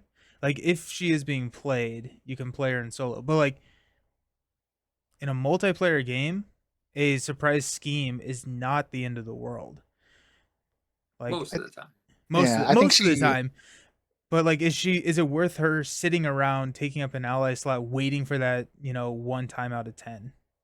I think it comes down to her being more of a tech card in that case. If Mm. you have like villains with activation abilities that you just don't want triggering, you wouldn't really need it. I don't think here, like in something like Master Mold, though, her ability is trading a minion guaranteed for something else. So it kind of comes down to, does she show up as a way to avoid an activation ability where you would rather have an encounter card? The hard part there being a lot of encounter cards are more activations. Yeah. So Congratulations, you played yourself. exactly. I'm quite a numbers guy, and I don't know, when I try and like value out a card, situations definitely change and you have to adapt with that. But if I look at how much an ally, provides just by being able to block, it's pretty high. So I'm losing that by discarding her, and then I'm getting an encounter card. In my head, I'm basically paying, 5 or 6 effective resources for a delayed confuse card. But it's more versatile than that. You can stack it up with a confuse in case there's a double scheme. Works on, Stalwart, things like that. It does prevent, things. So it has upsides, but for me, it's kind of a luxury play. If I can afford to spend these resources and just sit on her and not block with her and maybe deal with that encounter card, it's great. But if I'm under pressure, I don't know if I'm really playing her. That's fair enough, man. Like you said, it's going to be one of those cards that we're going to have to play around and see. Yeah. Mm-hmm. And again, it's 100% a situational card. That you can read right into it right away. That was my first reaction when I read that card. I was like, it can be good if. That's it. Two cost X-Men are just always, I think they'll just always see play regardless. Oh, yeah. Just, like it was mentioned earlier, Utopia triggers, Danger Room, like she pops in, has some tempo, even if you just block with her, like there's value there. But if you're looking at building an optimal deck, at more the optimization side of things, I think she's more prone to get cut over a number of other allies. But so moving on from Tempest, who it sounds like we're all kind of a little lukewarm on, to something that I hope we can all agree looks freaking awesome and is one of my favorite board games. Blood Rage is a upgrade for aggression. It's max 1 per player, and the response is, after you defeat an enemy with a basic attack, exhaust Blood Rage and take 1 damage, draw 1 card. So this just screams like, all of those basic activation heroes with those high ATK stats. This is their card. That's Hulk. Hulk loves this. Hulk is just like, let's smash. Hulk, or even Quicksilver loves this. Yeah, it's so good. It's so good with so many characters. Spider-Ham really likes it. Yeah. Venom. No, I don't think Venom likes this card though, because he doesn't get to ready his guns after. So maybe Venom's not the best one for that. Oh, there's obviously a lot of good heroes. SPDR. Then she can punch, she can thwart, she can use multiple of her suit costumes. Yeah, there's definitely a lot of potential with those. Yeah, definitely love that card. It is a sweet. That is going to be an auto include in every aggression deck. This I almost agree there because it's so good. I think that there'll be plenty of cases you don't take it in event-based heroes, but outside of maybe like Nova, who is geared up for something like that. But to me, this parallels. Wow, now it skipped my mind. The protection upgrade that I should know. That draws you a card for a perfect defense. Unflappable. Unflappable. This is the aggression's version of Unflappable in my mind. Yep. You are leaning into what you're trying to do anyway. You're getting economy card draw for succeeding. And so I love Unflappable, despite not having remembered the name just now. but this is another one of those cards. I decided to play Valkyrie with this card. It's one of the rare cards I'm like, ooh, Valkyrie loves this. Yeah. Mm-hmm. Yeah, that's interesting. When you can remember the card name, in my head, the one I feel like it's a parody of that came to my mind is Clarity of Purpose. But I do see how it's unflappable as well, but it kind of makes you take the damage like Clarity of Purpose. Mm-hmm. Agreed. So yeah, I think that one's going to be just like a super solid card. I think we're going to see it show up a lot. So this one, I'm interested to hear your guys' takes on, because I've just seen it kind of been all over. This next card is another upgrade. Test the defense. Max 1 per player. The response is, after you play an attack event, place 1 test counter here. If there are 5 test counters here, discard this card to deal 5 damage to an enemy. So I'll lead with that. I actually really love this card, despite, or rather I should say, I love being rewarded for what I want to do anyway. And so this leans very much into that. If you're going to be playing attack events, this just boosts it. And it just seems like a perfect fit for someone like Nova, who really can, leverage it, is going to be playing a lot of events. But what do you guys think? I think the mental is what is the mental resource on it is the kind of thing that I'm not too keen on, because a lot of the events that you want to play are always going to be triggered with physical resources. So adding an extra, it's not a big deal, but I think it is a sexy card. I won't lie, but it's 2 for 5 damage. It's a true cost of 2 for 5 damage, and I'm like, it's not bad. It's not exceptional, but it's definitely not bad. So for me, it's a card that I might play, but it's not going to be, probably not a focus card, because it if we're going for a tempo rush deck, maybe in the tempo deck, you're probably right. It's it's a 5 free damage at one point. I've done 5 events, cool. I got an extra 5. But like in a rush, I would never run this in rush. It's too long. I wouldn't run it.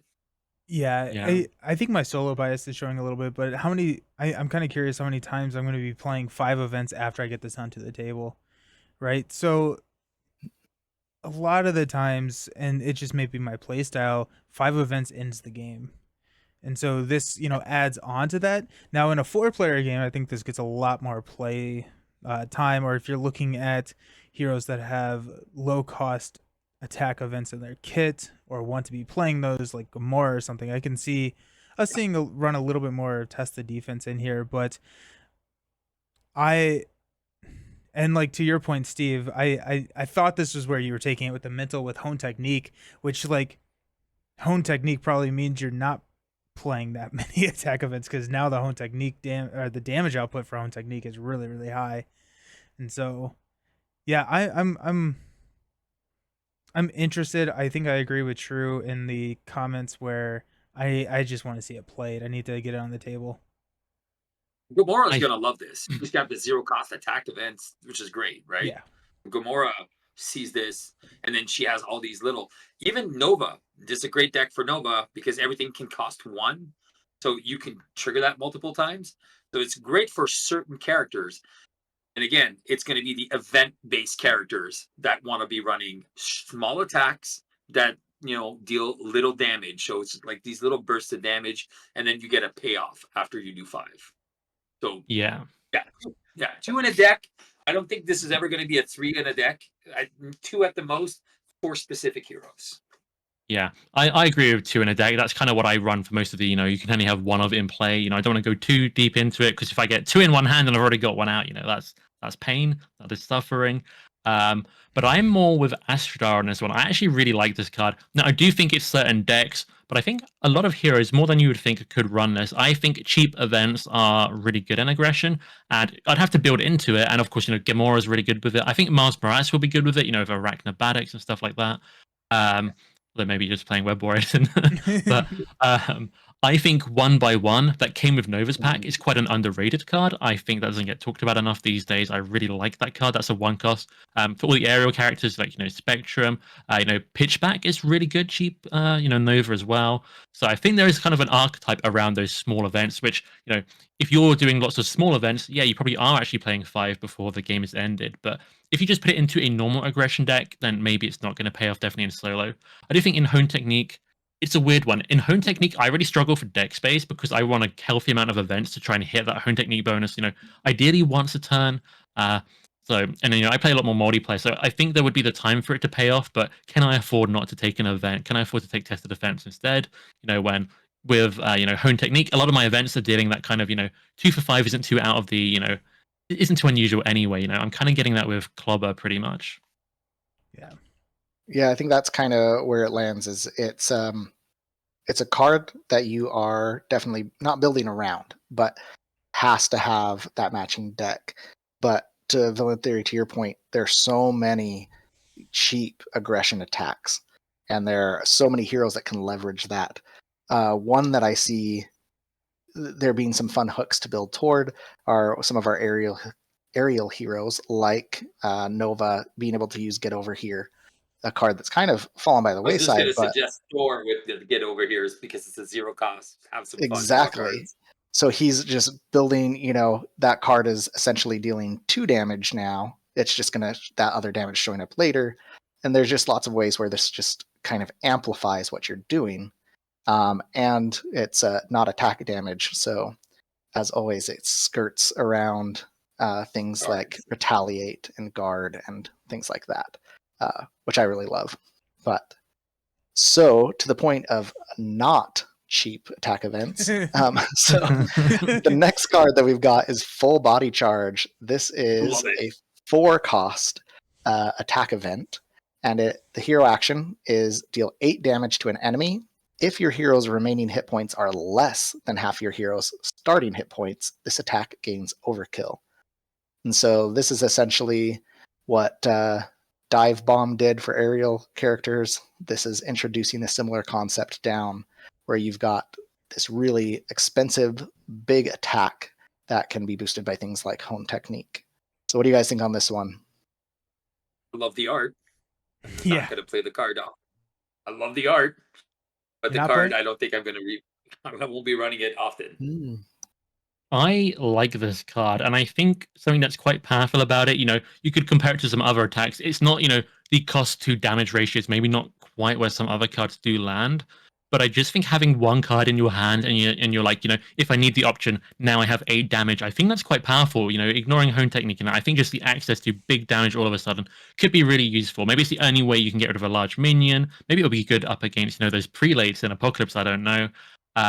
But I do quite like this card, and I think if you've got a lot of resources, this is a good resource sink in a way. Get that expensive card. I could see myself running this on Bishop, who wants to take damage, and now he'll get the overkill probably. Things like that. Maybe Wolverine, who'll take damage for playing it for his claws. So I like this card. It's gonna have to be, you're gonna have to really consider if you're gonna run it, but I do think it has a place. Yeah, I'm interested to see how the archetype of having less than half your remaining or your initial hit points is rounding out, because we got this, we have Now I'm Mad. We have a couple of ways to play into that, and I'm curious to see how what more cards we get to flesh out that play style. But I mean, I just think Hone Technique, and if you don't have to not have aerial to play this, and so now if you're running Hone Technique, you can have this plus your dive bombs and probably more a multiplayer. But I mean, you can do a lot of damage once that gets out there. I call that the wounded archetype. Yeah, I like that. Like, yeah, or wounded animal. There's like, oh, dude. But yeah, no, I love, like I said, I love the art on the Colossus. It's just sad that it, as a team up card, it's the same like the curveball, whatever the fastball special. Yeah, but it's 3 extra costs. I'm like, ah. Yeah, So it's expensive. I do like expensive cards, especially with like Black Panther and characters like that. I can't wait to see what the X-23 really showcases with that, because she's going to be really diving into that wounded strategy. And so she gets a lot of bonuses when she is less than full health. So, but that's super risky too. It's going to be kind of like a Star-Lord deck, where you're just like risking it. And then is it gonna pay off, or am I dead? I like that. Yeah, that is just my style. Yeah, exactly. I was gonna say Star-Lord's a good shot out for it, just because he can drop that and take that encounter card to discount it. And I think someone that's worth mentioning is Wolverine, because I think a lot of people will be looking at using this with him. But Wolverine gets a little more limited on hitting that or not limited.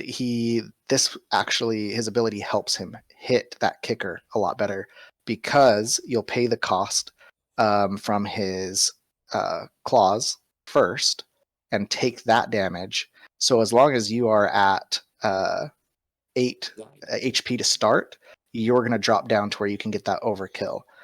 So he's one that he can leverage it, but he does need to. He has a smaller window there because he'll have to be at least 5 minimum HP in order to not, take himself out from his claws. And so he has a much smaller window, but at the same time, he gets a boost from being able to use his claws to drop down into that overkill range. Yeah. But so jumping forward, the last 2 cards that we have from this, they are both Mystic traded or Mystic locked cards. So the first one is Blood Gem. This is a 0 cost upgrade, and it's a max 1 per deck. Play only if you have the Mystic trait. It's a resource generator where you exhaust Blood Gem and take 2 damage to generate a wild resource. So before we dive into the actual thing, this is just really funny to me for no good reason. But in the comics, these are actually called Bloodstones. And so it's shifted to Blood Gem here, which cracks me up because through all of Rise of Red Skulls, the book and the comic, they swap out between the comic and the text, calling the Infinity Stones Infinity Gems. And so to add another stone swap to gem just warms my heart. But what do you guys think of this? I like this card. I mean, I play Adam Warlock a lot. I'm always on his side. He has a lot of good healing, so the take damage thing is less consequential, less of a consequence for him. And I just think 0 cost resource generator, 2 damage is a steep price, but just getting those resource generators, can really accelerate your deck. If I can use this resource generator to get something else down, or maybe even another resource generator, the rich get richer. I can get that health back some other time, So I think it's a good card. I do think you have to be careful around it, and I can see people maybe using this in non-optimal ways or situations. I don't have anyone out to block. I don't have a defense plan, but I want to play this card, so I'll take the damage. Oh, now what do I do when the villain comes around? So I think it's going to be something you have to consider, but I do quite like it, and I like the art. I think it's going to be more effective than most people think because it is a 0 cost upgrade right there. Anything that's 0 cost is perfect for any deck that wants to deck thin. The ability on it is just a bonus when you need it. So if you play smart, this is basically deck thinning for free for Mystics, which is they're already super strong, and all of the Mystics want to see their signature cards more often. So this is just an easy auto include for every Mystic, regardless if you used it too or not. It's just let's get rid of some cards out of my deck, and then my deck pass is just going to be more and more efficient. That's how I see this card. I think something interesting about the Mystics is, Doctor Strange is, nigh invulnerable with all those tufts. Scarlet Witch can get, magic shield and lots of tufts and stuns and things. So I think they can afford to lose a bit of health sometimes if it helps them get some tempo or deal with, so let's say Shadow of the Past. Yeah. So I do think it has a lot of use case, but I absolutely agree. The 0 cost, just thin your deck. We don't know what we're getting with standard 3 yet, but standard 1, caught off guard. This is just an easy, okay, throw it as a 0 cost card. I lost no tempo whatsoever. We're done here. Move on. So yeah, I think this is very strong. I would much rather lose this than Sorcerer Supreme off of my Mystics, and so love it for caught off guard. But just as kind of like a comment on the Scarlet Witch and on Doctor Strange, who can generate tufts so well, is that the cost here does require you actually take the damage, so they can actually end up locking themselves out of it, being able to use it. But again, 0 cost upgrade, your deck's not hinging on this, so I don't think it really matters if you end up not using it a round or 2. But Adam Warlock was also who I thought of first. Just the max per deck. Every time I see that, I think Adam Warlock, and just the fact that he has his full heal built in as well. That damage, taking that damage, he's a little more okay. He knows he can flip down and use Soul World to heal back up. And so He's one of those heroes that uses his health as a resource, so mhm. it's great. Yeah. But and then the comment on the art on that villain theory, that is Belasco's daughter, who goes head to head with Magik later on, and that bloodstone, I believe, is made from Pixie's soul. So there you Yeah. go. Oh wow, that Um, is. It all ties in. yeah. I mean, I like the dark magic themes, so that's right up my alley. And as I was I think I hinted at earlier, kind of the risky, take damage kind of definitely appeals to me. What I was thinking is, I think when Steve said, Adam uses his health as a resource, I'm thinking that's how I play every character. So I like Bludgeon. Nice. No, I think it'll be solid when you can leverage it properly, and Mystics can. So the other one that we have, the other event card, is a basic spell, and I mean that twice. It is a basic card that is a spell called Basic Spell. It's a 2-cost event that is Mystic locked, and it gives you a hero action. Choose one. Heal 3 damage from an identity, remove 3 threat from a scheme, or deal 3 damage to an enemy. So you end up with a super flexible card, but between it being basic and having that flexibility, you end up paying for it because it is kind of an expensive card in a vacuum. But on someone like Magik, who can grab this, put it on top of her deck, and get a discount on it, it starts looking kind of a little more appealing. But what do you guys think on it? I think the versatility is what I like about it. That's what I like. It's Yeah. good for anything. So I think I was more. This is another one of those cards that the more we talk about it, the less I like it. Mystics can pretty much already do anything that they want to do, right? Because they have so much card cycling with spiritual meditation, the large hand size. Each one of them is powerful in their own way and can kind of already get these flexible abilities. And so having an expensive basic spell in there, I don't know if this is getting a lot of play. I'm not.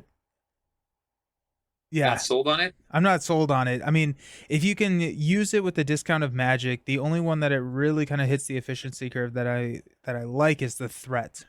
And I don't maybe dealing damage is probably the one I'm using least in the deck. But removing 3 threat from a scheme for 1 cost is not bad. Not horrible. Pretty good. Yeah, so It's cheeky. yeah. The other thing is that I guess, and I we talk about this I know Villain in Theory and I talked about this not on the podcast, but how you cost these cards if you are playing them from the top card of your deck, because you're not losing a card in your hand when you're paying for them. So in that sense, a lot of the damage and the healing also becomes a little bit more in line of what I'm looking at. I don't know. I don't. I'll play it. I'll try it, but I don't think it's going to be one that has any staying power for me. Yeah, And their Precon, again, it's designed for her. If you look at it, Yeah. it is designed for her. Yeah, I think in the precon, getting that healing on your identity is gonna let you place more safely around full body charge and blood gem, things like that.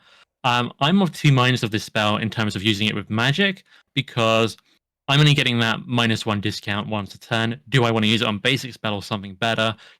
I think a lot of it will come down to what spells she comes with. Those missing cards that Astra says very rightly, we don't know what's coming up. So if there's a lot of good spells in her hero kit, I don't know if I'm using her Ultra Ego ability to move this up a lot or not. It might just fall by the wayside. And something that I think will be unpopular, especially with Steve, so I apologize, but I think rather than heal free, I can probably block free with an ally, or I could attack free with an ally, or I could fall, 2 or 3 with, an ally of a similar cost, and I don't know if it beats those, I don't know if I put this in Doctor Strange or Scarlet Witch, and as a basic card, I probably don't put it in Adam Warlock because I try and minimize those where I can. So I don't know. I love the versatility, but I can't help feel like it's just missing one tiny thing to see, a lot of play. For her, no, that card it's garbage for every other. It's only her on top of her deck if you can play it, if you have nothing else. It's 1 for 3 health, 1 for 3 threat, and 1 for 3 damage. So Yeah.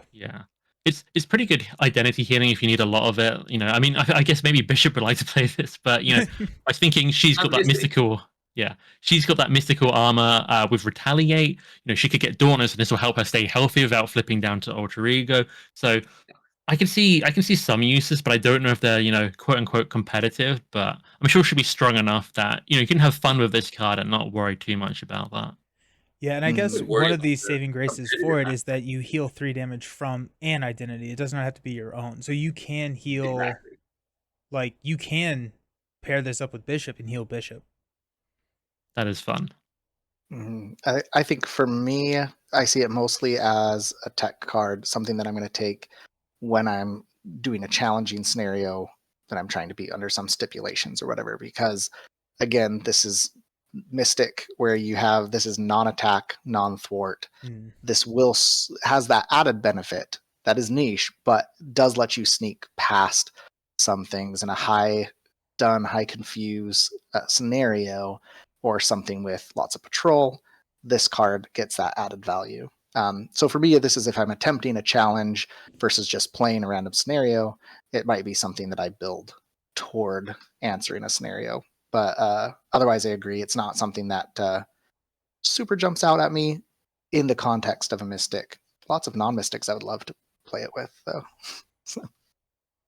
Hey, Nelson, Yo, I have to get up in about 4.5 hours. I don't know if we're gonna my go work that starts- much longer. We could probably stretch it out for another 4.5, but I don't know if I want to. Okay, I was just because my wife is already looking at me like, "Do I Yeah, have to yeah, call yeah. it back?" No, you know what? We got through all the cards. Real quick, give me a very, very quick couple sentence synopsis on what you think and how hyped or not hyped you are for the box, starting with you, Steve. All right. Well, Age of Apocalypse is my favorite storyline in Marvel. Apocalypse and the Horsemen are great. So for me, the hype level is at 9.5, and that 0.5 is just worried about Apocalypse not living up to expectations. But yeah, I am super hyped on this. Nice. Ashradar. So I am pumped. I'm riding the high of Next Evolution right now, and it's just looking ahead to here. These look like heroes that have lots of fun deck building hooks. Looks like scenarios that are going to really you need to approach slightly different than other ways.